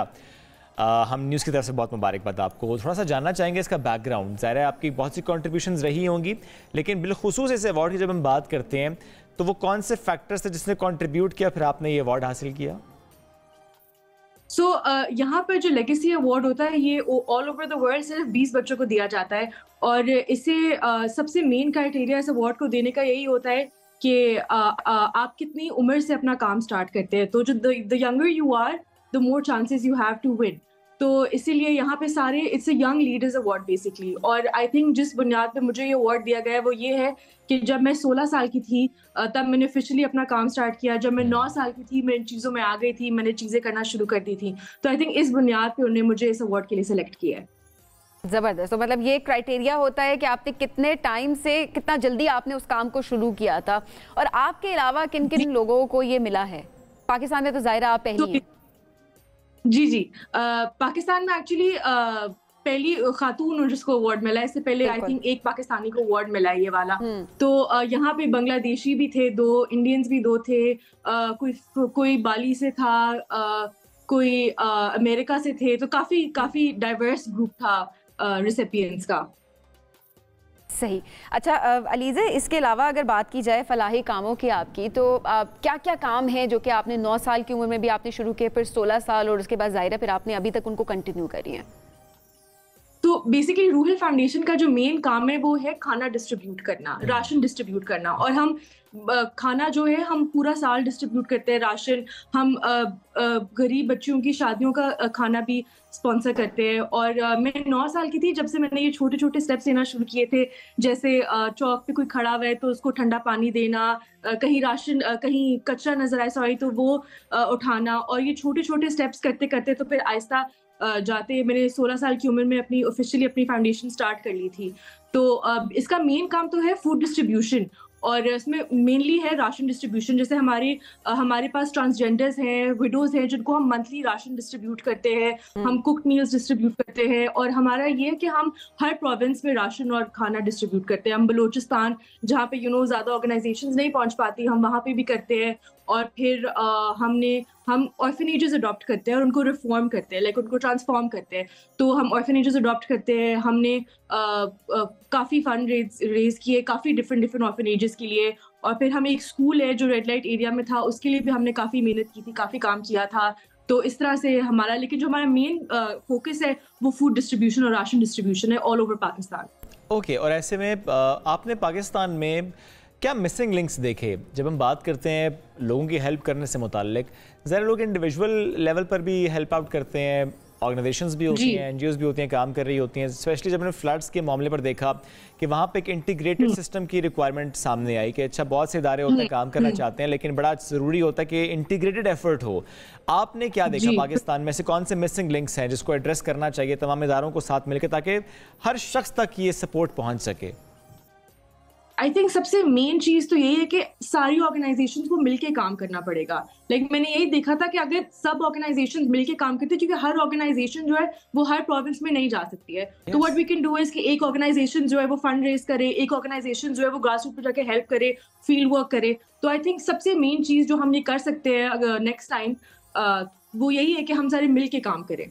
ये बहुत अहम बात भी है कि मिलकर काम किया जाए। ऐसे में आपने जिस तरह कहा कि हर सूबे में आप लोगों ने सपोर्ट किया, जहाँ जहाँ जिस तरह ज़रूरत थी, ज़्यादा इश्यूज़ किन इलाकों में आपको नज़र आए और किस वक्त में ज़्यादा इश्यूज़ नज़र आए? आई थिंक सिंध में मैं कहूँगी, सिंध बलूचिस्तान में ज़्यादा इश्यूज इसलिए थे बिकॉज वहाँ पे ज़्यादा एड नहीं पहुँचती है। पंजाब और केपीके में तो किस तरह सारी ऑर्गेनाइजेशन पहुँच जाती है ऑर्गेनाइजेशन, लेकिन सिंध और बलूचिस्तान का ये इशू था कि ज़्यादा ऑर्गेनाइजेशन वहाँ पहुँच नहीं पाती हैं, तो इशू ज़्यादा थे और सॉल्व करने वाले लोग कम हैं। और ऐसे में फंड्स वो इकट्ठे करना, लोग आपको जो सपोर्ट करते हैं, क्योंकि ज़रा सपोर्ट के बगैर हो नहीं पाता ये काम। जी आई थिंक फंड्स जो है वो सारी मेरी फैमिली के थ्रू ही मुझे मिलते हैं। मेरे कजन्स वगैरह सब मुझे सपोर्ट करते हैं, हेल्प करते हैं, और उन्हीं के थ्रू मैं ये सारा काम कर सकती हूँ फिर। और अलीज़े अभी क्या गोल सेट किए हैं? ज़ाहिर है काम एक नेक काम आप इतने टाइम से करती भी आ रही हैं, अभी भी आप कर रही हैं, लेकिन क्या है अभी जो अलीज़े ने अचीव करना है? अभी तो सिर्फ स्टार्ट है, अभी तो बहुत ज़्यादा काम रहता है। आई थिंक जितने लोगों को हम इम्पैक्ट कर सके, जितने लोगों की हेल्प कर सके, और ये तो एक्चुअली बहुत छोटा काम है। मैं honestly I am very humble कि मुझे ये अवार्ड मिल गया, बट मेरा काम उस तरह बहुत बड़े लेवल पे नहीं है। बट जो भी काम है अच्छी इंटेंशन के साथ है, और इंशाल्लाह अभी तो ये स्टार्ट करके बहुत बड़ी चीजें करनी है इंशाल्लाह। अच्छा अलीज़े, ऐसे में अगर देखा जाए तो आजकल हमारी यंग जनरेशन, हम जाहिर है हालात भी पाकिस्तान के ऐसे ही है कि हर कोई होता है कि पेड जॉब हो, पेड काम हो तो उसके बाद वो करें, लेकिन वॉलंटियर करना कितना ज़रूरी होता है अपने माशरे के लिए, स्पेशली जिन इलाकों की आप बात करें, वहाँ पर नौजवान खुद बाहर निकले इन ऑर्गेनाइजेशंस के साथ, या अपनी एक तंजीम बनाएं और बाहर निकल कर वॉलंटियर करें, इन लोगों के लिए काम करें। जी आई थिंक सब पेरेंट्स को अपने बच्चों के अंदर ये बात डालनी चाहिए कि वॉलंटियरिंग करना आपको सिर्फ इस जिंदगी में हेल्प नहीं करता, आपको आगे जिंदगी में बहुत हेल्प करता है। तो आई थिंक सबसे अच्छा काम जो आपको इस जिंदगी में भी हेल्प करेगा और आगे भी हेल्प करेगा वो वॉलंटियरिंग है। आप ये ना सोचेंगे कहाँ से चीजें कम पूरी होंगी, क्या होगा। जो अल्लाह ताला की राह में लग जाता है, जो अल्लाह ताला की राह में काम करता है, अल्लाह ताला उसको संभाल लेते हैं, उसकी खुशियों को, उसे खुशियां देते हैं, उसे संभाल लेते हैं। तो आप जब इन चीजों में लगते हो तो अल्लाह ताला फिर आपकी हेल्प करते हैं। तो आई थिंक हर बच्चे को ये चीज पता होनी चाहिए कि इफ यू वॉलंटियर तो आगे जाके आपके लिए चीजें बहुत आसान हो जाएंगी और इवेंचुअली आपके लिए ही चीजें बेहतर होंगी। लीजिए, एक क्रिटिसिज्म भी होता है जब भी किसी राशन प्रोग्राम की हम बात करते हैं, इमदाद की बात करते हैं, वो चाहे कोई कहे जी मैं 2000 रुपये दूंगा, वो चाहे कोई कहे मैं राशन बैग दूंगा, वो NGO हो, वो हुकूमत हो, वो कोई इंडिविजुअल कोई भी हो, क्रिटिसिज्म ये होता है कि पाकिस्तान में स्पेशली क्योंकि ज़रा हम देखते हैं कि मसाइल बहुत अरसे से ऐसे ही हैं, गुर्बत ऐसे ही है, ज़रा इन्फ्लेशन का हम ऐसे ही मामला देखते आए हैं। मछली पकड़ना सिखाया जाए पाकिस्तानियों को, उनको उनका हाथ पकड़ के उनको सिखाया जाए, काम स्किल दी जाए ताकि वो खुद भी अर्न करें अपने लिए, अपनी फैमिली के लिए, अपनी कम्युनिटी के लिए। आपकी इस पर राय क्या है कि इस पर भी काम हो रहा है? चूंकि ज़ाहिर है at the same time flood आए, अर्थक्वेक आए, कोई नागहानी आफत आए, सपोर्ट तो करनी है, सबसे पहले आपने राशन पहुंचाना है, खाना पहुंचाना है, सबसे पहले पेट है, लेकिन उसके साथ साथ कैसे उनको अपने पैरों पर खड़ा करना है ऐसी कम्युनिटीज़ को जो कि ज़ाहिर है अंडर प्रिविलेज्ड हैं, वो लोग जो कि गुर्बत की लकीर से नीचे रह रहे हैं। तो मैं तो कहूँगी जो क्रिटिसिज्म आप बात कर रहे हैं वो बिल्कुल सही क्रिटिसिज्म है। दिस इज राइट कि हमें उनको मछली पकड़ना सिखाना चाहिए, मछली देनी नहीं चाहिए। एंड जहाँ इस बात की बात होती है तो आई थिंक एक बहुत बड़ी ऑर्गेनाइजेशन है खुद जो ऑलरेडी ये बहुत अच्छी तरह ये काम कर रही है। और मैं अपने फादर इन लॉ से सारी, अपने बाबा से सारी इंस्पिरेशन ड्राइव करती, तो मुझे लगता है कि वो ऑलरेडी इतना जबरदस्त काम कर रहे हैं और वो ये जिसकी आप बात कर रहे हैं एग्जैक्टली वो यही काम कर रहे हैं, वो मछली पकड़ना सिखा रहे हैं। तो मेरी जैसी छोटी ऑर्गेनाइजेशन जो है, जो हम तो जब कोई बहुत जरूरत होती है तब हम हर जगह पहुंचते हैं। और आई थिंक अगर वो अपना, अब हम उनसे इंस्पिरेशन, हम उनसे बहुत इंस्पायर होते हैं और हम चाहते हैं कि हम भी इस तरह का काम करें इवेंचुअली। बट अभी काफी ऑर्गेनाइजेशन इस तरह का काम भी कर रही हैं और हमारा भी प्लान है कि हम इसको सस्टेनेबल बनाएं। इंशाल्लाह अल्लाह आप लोगों को और सपोर्ट करे इस मामले पर कि आप लोग और बढ़ चढ़ कर काम कर सकें। डॉक्टर अमजद साकिब का आपने जिक्र किया, we need more people like him in Pakistan जो कि उस तरीके से काम करें, फिर पाकिस्तान का ज़ाहिर है जो एक मसला है, एक मुश्किल है जो एक पाकिस्तानी की वो हल हो सके। बहुत शुक्रिया अलीज़ा साथ मौजूद थी। नाज़रीन ब्रेक की तरफ जाएंगे, ब्रेक से वापस आएंगे, साथ रहिए। आज ये मेगा इवेंट है, सारे बड़े सबकी हार्ट बीट तेज होना अभी से शुरू हो चुके हैं, जैसे जैसे 9 बजे क्योंकि क्रिकेट के दीवाने हर जगह पे हैं। Exactly. ये बुखार सब पे सवार है, तो आज फाइनल का बुखार सब पे सवार है। फाइनली आज फाइनल है पीएसएल का। यस 9 बजे है कराची में और टकरा रहा है कराची नहीं, कराची में टकरा रहा है इस्लामाबाद और मुल्तान, यानी यूनाइटेड एंड सुल्तान। तो कौन होगा पीएसएल का सुल्तान, इस पर कर लेते हैं बात। माजिद भट्टी साहब साथ मौजूद है। भट्टी साहब बहुत शुक्रिया, आपने वक्त दिया। भट्टी साहब जाहिर है डेली बेसिस पे मैचेस देखते देखते अब फाइनली वो दिन आ गया है कि it's a D day actually, the best teams are in the finals. और ऐसे में आपको क्या नजर आ रहा है, आज किसका पलड़ा भारी नजर आ रहा है आपको, मुल्तान सुल्तान या कि इस्लामाबाद यूनाइटेड? अब शोएब आप तो कराची छोड़ के चले गए, एक तो कराची वाले मैच देखने आ नहीं रहे और मैंने गिला भी किया आज ये वाला। अच्छा, तो मेरे ख्याल में इस्लामाबाद ने जिस तरह पिछले 2-3 मैचेस जीते हैं, शायद उनका मुश्किल टाइम गुजर गया। अब मुझे लग रहा है कि इस्लामाबाद को स्लाइटली एज है मुल्तान सुल्तान पर।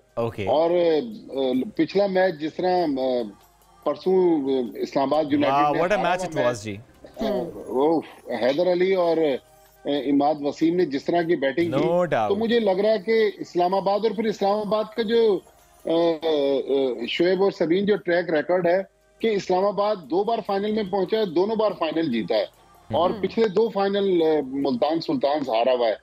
हालांकि मोहम्मद रिजवान बड़ी जबरदस्त कप्तानी कर रहे हैं, उनकी टीम पिछले 5 में से 3 मैच जीती है, 2 हारी है। लेकिन इस्लामाबाद यूनाइटेड मुझे लग रहा है कि अगर आज शादाब खान को अगर कॉलिन मनरो और एलेक्स सेल्स टॉप से एक अच्छा स्टैंड दे जाएं तो मुझे लग रहा है कि इस्लामाबाद जो है, वैसे भी आपको पता है कि शहरी इक़्तिदार में पाकिस्तान की किस्मत के फैसले होते हैं, तो इस साल इलेक्शन का भी फैसला हुआ है, तो मुझे लग रहा है कि इस्लामाबाद यूनाइटेड जो है वो टीम थोड़ी सी बेहतर नजर आ रही है। ये भट्टी साहब ने पहले से प्रेडिक्ट कर दिया है कि उनको ज्यादा बेहतर जो है वो इस्लामाबाद यूनाइटेड लग रही है, तगड़ी टीम लग रही है। लेकिन साथ साथ भट्टी साहब, मुल्तान सुल्तान भी जाहिर है फाइनल तक पहुंची है, तो हल्का तो उनको भी नहीं लेना चाहिए।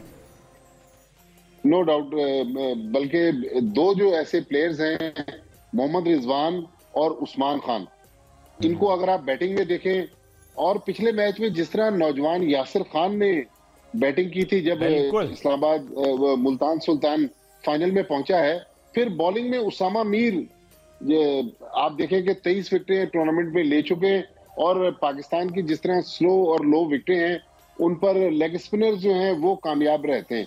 तो बज़ाहिर एक अच्छा मुकाबला लग रहा है, लेकिन मेरे ख्याल में इस मौके पर वो टीम जीतेगी जिसके नर्व्स थोड़े से स्ट्रांग होंगे, क्योंकि अब इस मौके पर जबकि 2 टीमें फाइनल में पहुंच गई, आसाब का खेल है, तो इसमें कोई शक नहीं। देखें कि कैसा मैच होता है, लेकिन एक अच्छा मैच होना चाहिए ताकि पीएसएल में देखें, इस पीएसएल की खूबसूरती ये थी कि इतने क्लोज मैचेस शायद दुनिया की किसी और लीग में नहीं होते इसमें बहुत क्लोज मैचेस तो फाइनल में भी एक अच्छा मैच हो जाए तो ये है कि फिर पैसा वसूल मजा भी आएगा।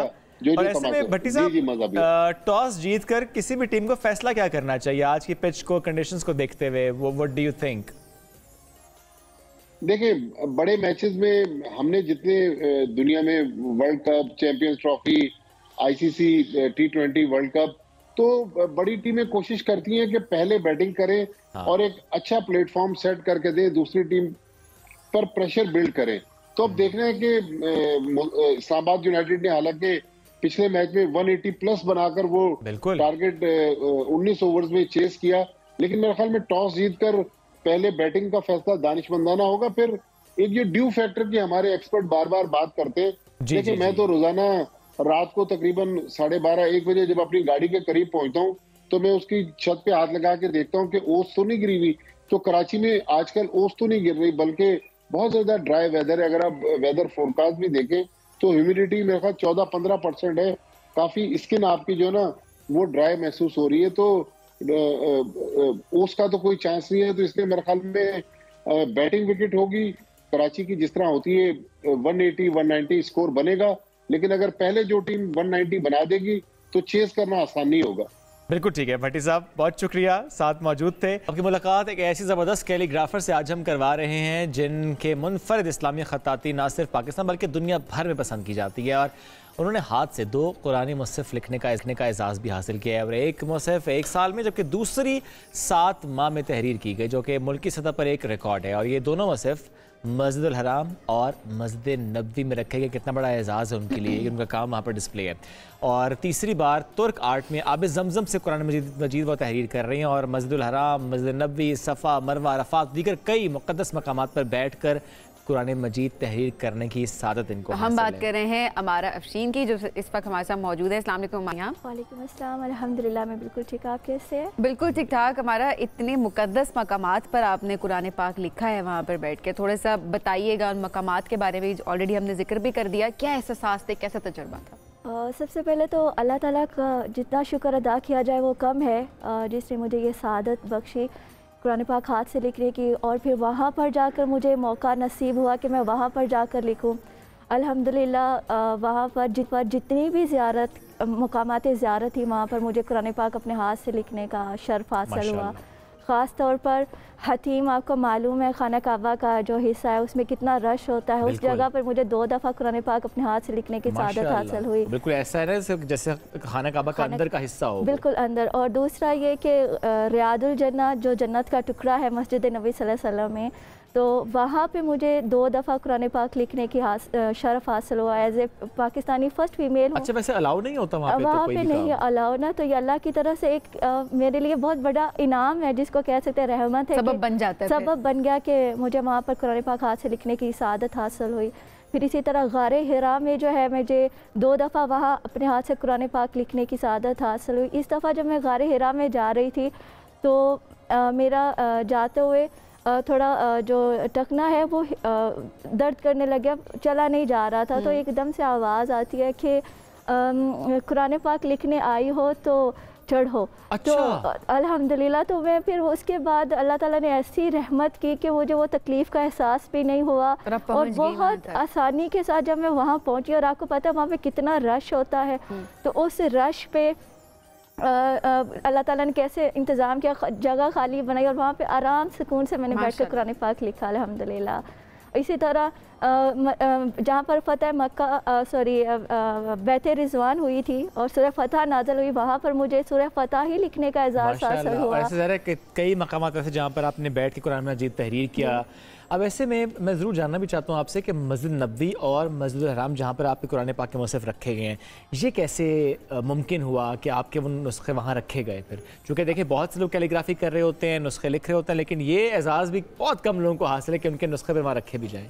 एक्चुअली मैंने अल्लाह ताला से दुआ की थी कि अल्लाह ताला मैं ये जो कुरान पाक लिख रही हूँ ना, एक मैंने नियत की हुई थी मस्जिद हरम के लिए और एक नियत की थी मैंने मस्जिद नबी सल्लल्लाहु अलैहि वसल्लम के लिए। तो मैंने जब दुआ किया अल्लाह ताला से कि अल्लाह ताला रास्ता बना दीजिए, मैं किसी को जानती नहीं हूँ, कोई ऐसा ओहदे वाला या कोई भी, तो जब तक अल्लाह की मर्ज़ी ना हो तो ऐसा मुमकिन नहीं होता। तो वहाँ पे इसी तरह लोगों से मुलाकात हुई और मैंने उनसे कहा मैं यहाँ पर गिफ्ट करना चाहती हूँ अपना कुरान पाक। तो उन्होंने पहले तो यह कहा कि यहाँ पे इजाज़त नहीं है, आउटसाइडर्स जो होते हैं ना उनके कुरान पाक को इजाज़त नहीं होती। तो फिर उसके बाद अल्लाह ताला से बहुत दुआ की जितनी कर सकती थी, अल्लाह ने रास्ता बनाया। तो मैंने अपना पहला कुरान पाक जो है वहाँ पर हदिया किया। फिर इसी तरह दूसरा कुरान पाक भी जो है वो मैंने वहाँ पर मस्जिद नबी सल्लल्लाहु अलैहि वसल्लम में 2 फीमेल्स थी, अल्लाह ने उनके ज़रिए रास्ता बनाया और मैं उनसे मुलाकात करके वहाँ की जो इंतज़ामिया उनको अपना गिफ्ट करके आई थी कुरान पाक। अच्छा, एक होता है डिस्प्ले होना, जब कुरान पाक डिस्प्ले के लिए दिया जाता है ना तो वो फिर अंदर नहीं रखते, फिर वो आपका बाहर होता है। तो मैंने चूँकि नियत की थी कि मैंने वहाँ पर ही अल्लाह ताला आपके घर में ही देना, चाहे इसको इतनी सी जगह क्यों ना मिल जाए वहाँ पर हो। तो फिर ये था कि वो आम पब्लिक के लिए नहीं होगा, वहाँ पे एक लाइब्रेरी है, लाइब्रेरी के अंदर मेरा कुरान पाक है अल्हम्दुलिल्लाह। क्या बात है। और देखिए ये सारी बात जो मैं आपकी बात से मुझे अच्छी लगी वो एक नियत की बात होती है कि पॉसिबिलिटी फिर क्रिएट होना शुरू हो जाती है, अल्लाह सबब बनाना अल्लाह ताला सबब बना देता है, हम तो सोच भी नहीं सकते। हाँ। अपने हाथ से तो अगर मैं कहूँ कि मैं कलम चलाना चाहूँ अपनी मर्जी तो नहीं मुमकिन है जब तक अल्लाह की रहमत शामिल ना हो। बेशक। हमारा कब से कर रही हैं कैलीग्राफी, कितना टाइम आपको हो गया, और इस्लामिक आर्ट आपने काफ़ी एजाज़ से भी आपको नवाजा गया, वो कौन कौन से? एक्चुअली स्टडीज़ से जब मैं MSc करके फ़ारिग हुई इकनॉमिक्स, तो उसके बाद मैंने पहले कुरान पाक लिखने का आगाज़ किया था, फिर उसके बाद दूसरा, फिर मैंने कहा कि क्यों ना इसको आगे किया जाए, फिर मैंने इसको आगे सिखाना भी शुरू कर दिया अल्हम्दुलिल्लाह। और आपने मुल्क के अलावा भी लोगों को सिखाया? जी अल्हम्दुलिल्लाह, तकरीबन 3 से 4 हज़ार के करीब ख़वातीन हैं ऑल ओवर द वर्ल्ड जिनको मैं कैलीग्राफी सिखा चुकी हूँ, और इनमें से कई सौ ऐसी हैं जो कुरान पाक अपने हाथ से अब लिख भी रही हैं अल्हम्दुलिल्लाह। और इसके अलावा जब अपना काम है कैलीग्राफी का, मैं ऑनलाइन डिस्प्ले भी करती हूँ मुख्तलिफ ममालिक में, तो तकरीबन 50 से ज़ायद ममालिक से अल्हम्दुलिल्लाह मुझे 400 के करीब जो है सर्टिफिकेट्स, मेडल्स और अवार्ड मिले हैं। और जो हमारा इस वक्त जो तीसरा कुरान पाक जिसका मुसहफ आप तहरीर करें आब ज़मज़म से, ये ख्याल कैसे आया और उसमें किस तरह वो इंक और आब ज़मज़म मिक्स करती हैं, क्या करती हैं? जी कुरान पाक तो मैं लिख रही थी पहले नॉर्मल पेजेस पर लिख रही थी, फिर मैंने कहा क्यों ना इसको थोड़ा सा, एक होता है ना इंसान जब अल्लाह के कलाम के साथ और क्यों ना अच्छा किया जाए अपनी ताकत या हैसियत के मुताबिक। तो मैंने कहा कलम के साथ तो कोई नहीं लिख पा रहा कुरान पाक, तो मैंने कलम के साथ, बैम्बू कलम होता है लकड़ी का, उससे लिखना बहुत मुश्किल होता है, तो मैंने उसके साथ लिखना शुरू किया। और उसके बाद फिर जब मैं अल्लाह के घर गई तो आब ज़मज़म की नेमत मुझे मिली, तो वहीं पर भी मैंने आब ज़मज़म इंक में शामिल किया। तो अब तक बल्कि दूसरा कुरान पाक भी और अब जो तीसरा भी लिख रही हूँ वो सारा आब ज़मज़म उसमें शामिल है जिसके साथ लिख रही हूँ। और इसमें थर्ड क्वालिटी ये है कि इसकी जो डिज़ाइनिंग है टर्किश आर्ट के साथ की गई, तो उस टर्किश आर्ट में सोने का पानी जो है वो इस्तेमाल किया गया, सोने का पानी इस्तेमाल किया गया है अल्हम्दुलिल्लाह। तो अब मज़ीद जब इंशाल्लाह वो मैं उम्मीद है कि इस रमज़ान मुकम्मल हो जाएगा। वो कहाँ रखने की ख्वाहिश है? बस अल्लाह ताला से दुआ है कि वो बैतुल मक़दस में मेरा इरादा नियत कर लिया इंशाल्लाह। इंशाल्लाह जो पहले अल्लाह ने इतने आपके लिए रास्ते आसान किए तो अल्लाह ये रास्ता भी आसान करेगा। बहुत शुक्रिया। साथ मौजूद थी, अपनी कैलीग्राफी से मुतालिक भी बात कर रही थी और उन नुस्खों से मुतालिक भी जिक्र कर रही थी जो उन्होंने तहरीर भी किए, रिकॉर्ड भी बनाया और फिर मस्जिद नबवी, मस्जिद हरम में रखे और अभी मस्जिद अक़सा में रखना चाहती हैं। नाज़रीन ब्रेक की तरफ बढ़ना, रमज़ान और हम में वापस आएंगे, साथ रहिए।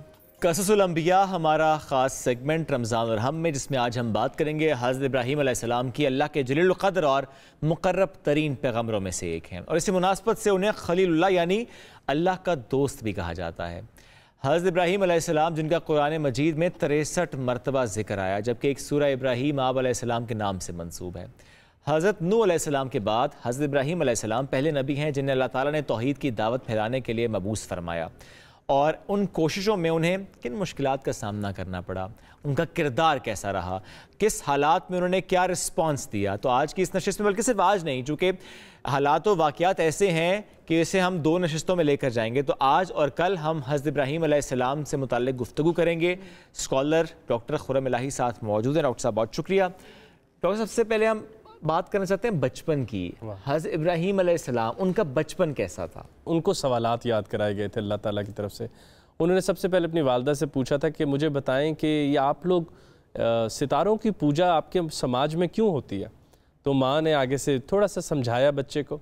उस ज़माने में जो एस्ट्रोलॉजी है ये अरूज पे थी कि सितारे इंसानी रवैयों पे असरअंदाज होते हैं, और उस ज़माने का जो बादशाह नमरूद, उसको इत्तला कर दी गई थी कि वो एक लड़का जो खुदाई का धारे बदलेगा, यानी तुम लोग बुतों की पूजा करते हो, वो एक मोनोथीज़म की तरफ तमाम मज़ाहिब को लेकर आएगा।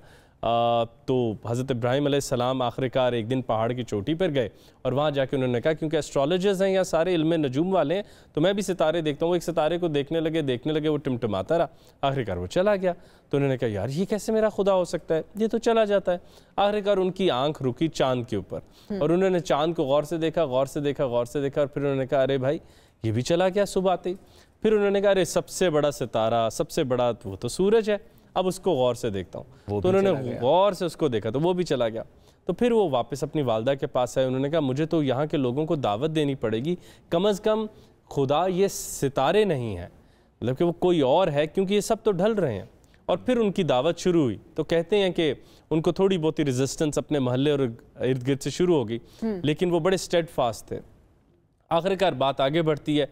एक दिन मजहबी मेला आता है और पूरे उनकी कम्युनिटी वाले वहाँ चले जाते हैं। तो उनके अब्बा कहते हैं आप भी चलिए आज साथ। तो उन्होंने कहा कि मेरी तबीयत ठीक नहीं है, और उन्होंने ऐसी बात बनाई कि मुझे जाना ना पड़े। आखिरकार जब सब लोग वहाँ चले गए तो उन्होंने एक कुल्हाड़ी उठाई और उस समाज के जो मशहूर बुत थे जिनको वो खुदा तस्लीम करते थे उनको तोड़ा और आखिर में चुपके से बड़े बुत के कंधे पे उन्होंने कुल्हाड़ा रख दिया। लोग वापस आए तो वावेला मच गया, कह रहे हमारे खुदाओं के तो सर उतार दिए गए। तो उन्होंने कहा अरे एक लड़का है जो नहीं गया था। उन्होंने आखिरकार हज़रत इब्राहीम अलैहिस्सलाम को बुलाया और उन्होंने कहा अरे ये आपने क्या किया। उन्होंने कहा ये किसने तोड़े हैं बुत। उन्होंने कहा मुझे क्या मालूम, वो देखो उसके कंधे पर है, उससे पूछ लेते हैं। तो उन्होंने कहा क्या तुम नहीं जानते कि वो नहीं बोलता। तो उन्होंने कहा यही बात तो मैं आपको बताना चाहता हूँ कि वो नहीं बोलता, यही बात मैं आपको बताना चाहता हूँ कि वो कुल्हाड़ा भी नहीं उतार सकता, और ये बात मैं आपको बताना चाहता हूँ वो तो इन बुतों को भी नहीं तोड़ सकता। तो आप इतनी उम्मीदें क्यों बांधे बैठे हैं। वहाँ से ये बात आहिस्ता आहिस्ता फैली और नमरूद, जिसको पहले ही एस्ट्रोलॉजर्स ने बात बता दी थी कि कोई आने वाला है, उसने फ़ौरन से पहले हज़रत इब्राहीम अलैहिस्सलाम को दावत दी कि मेरे दरबार में आओ। हज़रत इब्राहीम अलैहिस्सलाम उनके दरबार में जाते हैं। तो उन्होंने कहा अरे भाई ये तुम्हें किसने कह दिया कि नमरूद के अलावा भी कोई है इस कायनात में। तो उन्होंने कहा मैं भी तुम्हें बता देता हूँ, मेरा खुदा तो वो है जो लोगों को ज़िंदा करता है और लोगों को मुर्दा करता है, हर चीज़ के ऊपर उसका कादिर है। नमरूद ने कहा अच्छा। तो उसने फ़ौरन से पहले 2 अपने सर्वेंट्स मंगवाए, उसने उनको खड़ा किया। उसने कहा अच्छा देखो इस वाले को मार दो। सिपाही आगे बढ़े, उन्होंने एक सर्वेंट को मार दिया और दूसरे को उसने कहा इसको भी मार दो। जैसे ही वो पास गया उसने कहा नहीं इसको छोड़ दो, इसको ज़िंदगी बख्श दो। उसने कहा जी इब्राहीम बताओ, मैंने तो बख्श दिया, ज़िंदगी और मौत तो मेरे पास भी है। तो उन्होंने कहा अच्छा मेरा अल्लाह तो वो है जो मशरिक से सूरज तलू करता है, तुम बस मगरिब से तलू कर दो, मैं तुम्हारे हाथ पे बैत कर लेता हूँ। वहाँ पे नमरूद थोड़ा सा घबराया और फिर कुछ रवायतों में मिलता है कि उसने बड़े थॉट एक्सपेरिमेंट्स किए और उसने बहुत ज़्यादा दावत दी एस्ट्रोलॉजर्स को कि क्या तरीका ताकत का, इल्म का, नजूम का हो सकता है कि मैं कोशिश करूँ कि दूसरी तरफ से निकले। तो काफ़ी बेबस हो गया। आखिरकार उसने कहा तुम भी अपने अल्लाह से पूछना कि वो कैसे ज़िंदा कर सकते हैं। अब यहाँ पर आप ये बात देखिए कि हज़रत इब्राहीम अलैहिस्सलाम अल्लाह के दोस्त हैं और इनको हम कहते हैं रैशनलिस्ट थियोलॉजियन। ये बहुत ही ज़्यादा अक्ल के दलाइल मानते थे।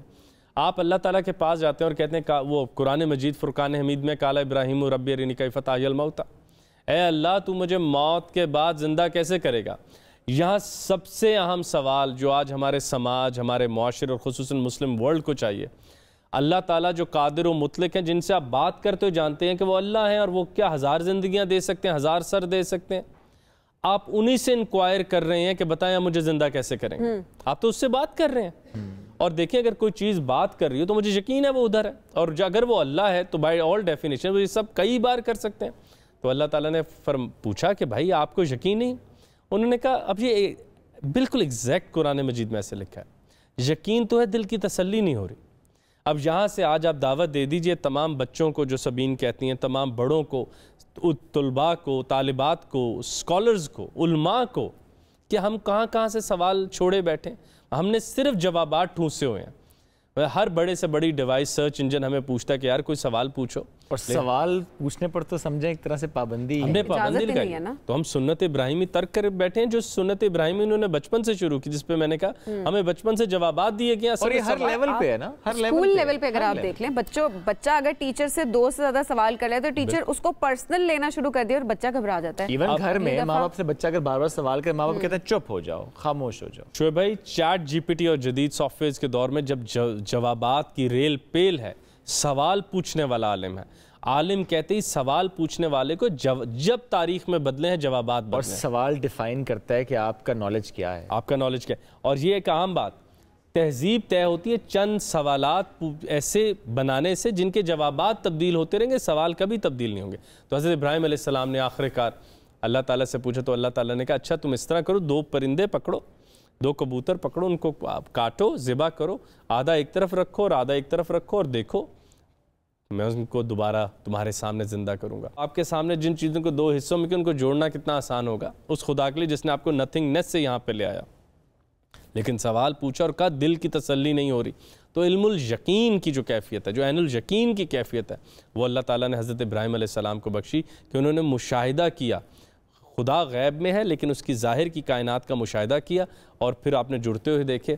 और आखिरकार नमरूद और वो लोग जब इन बातों से काफ़ी तंग आ गए तो उन्होंने कहा कि अरे भाई इनके लिए एक आग का एहतमाम किया जाए, ये तो हमारे खुदाओं के दरपे हो गए हैं, इसका बेहतरीन हल है इनको जला दिया जाए।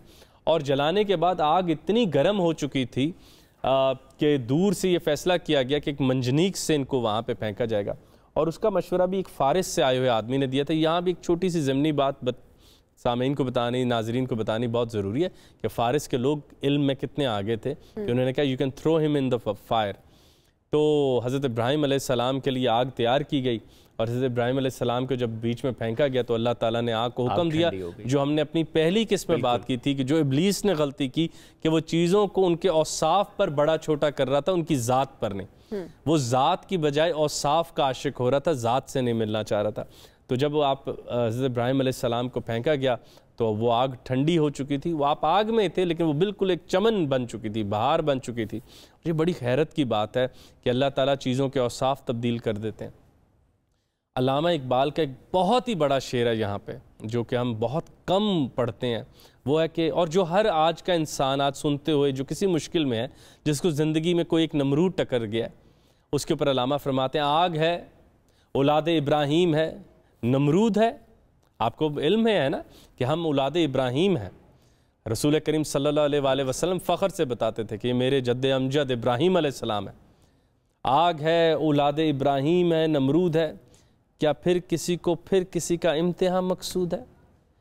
क्या फिर उम्मत के इम्तिहान का दिन है कि आग इतने मुश्किल हालात और एक नमरूद भी टकरा? तो उसमें एक ही बात है कि इब्राहीम बन जाओ, न डर, बेबाक। अब देखिए नमरूद ने जब ये देखा उसने कहा अब तो मेरी सल्तनत गई भाई, ये तो आग में भी नहीं जलते, अब तो people would fall in love with him. और उन्होंने अकल के दलाइल भी पूरे कर दिए और मोजज़ा जहाँ अकल को आजिज़ आना था वो भी पूरे कर दिए। अब उसने कहा कि भाई आपकी हमारी जंग होगी, तो उन्होंने कहा आप आ जाइएगा। अब वो लश्कर लेके वहाँ से पहुँचे और अल्लाह ताला ने पैगाम दिया कि इब्राहिम तुम मत घबराओ, बस तुम तन्हा और अकेले चले जाना और सब काफ़ी है। तो आखिरकार ये हुआ कि वहाँ से उसकी जौक दर जौक फौज आई और यहाँ पे हज़रत इब्राहिम अलैहिस्सलाम अकेले खड़े हैं।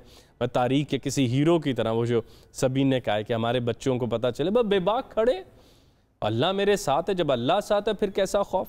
वो दो नीम उनकी ठोकर से सहरा ओ दरिया, सिमट कर पहाड़ उनकी हैबत से राई।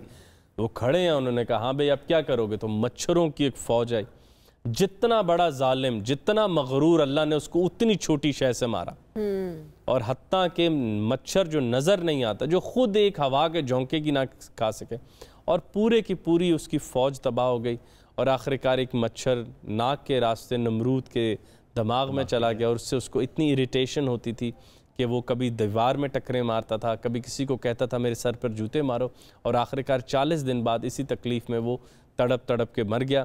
और हज़रत इब्राहिम अलैहिस्सलाम ने आखिरकार उस बस्ती से कूच किया अपनी वाइफ के साथ। और वाइफ के साथ वो आगे कहाँ गए?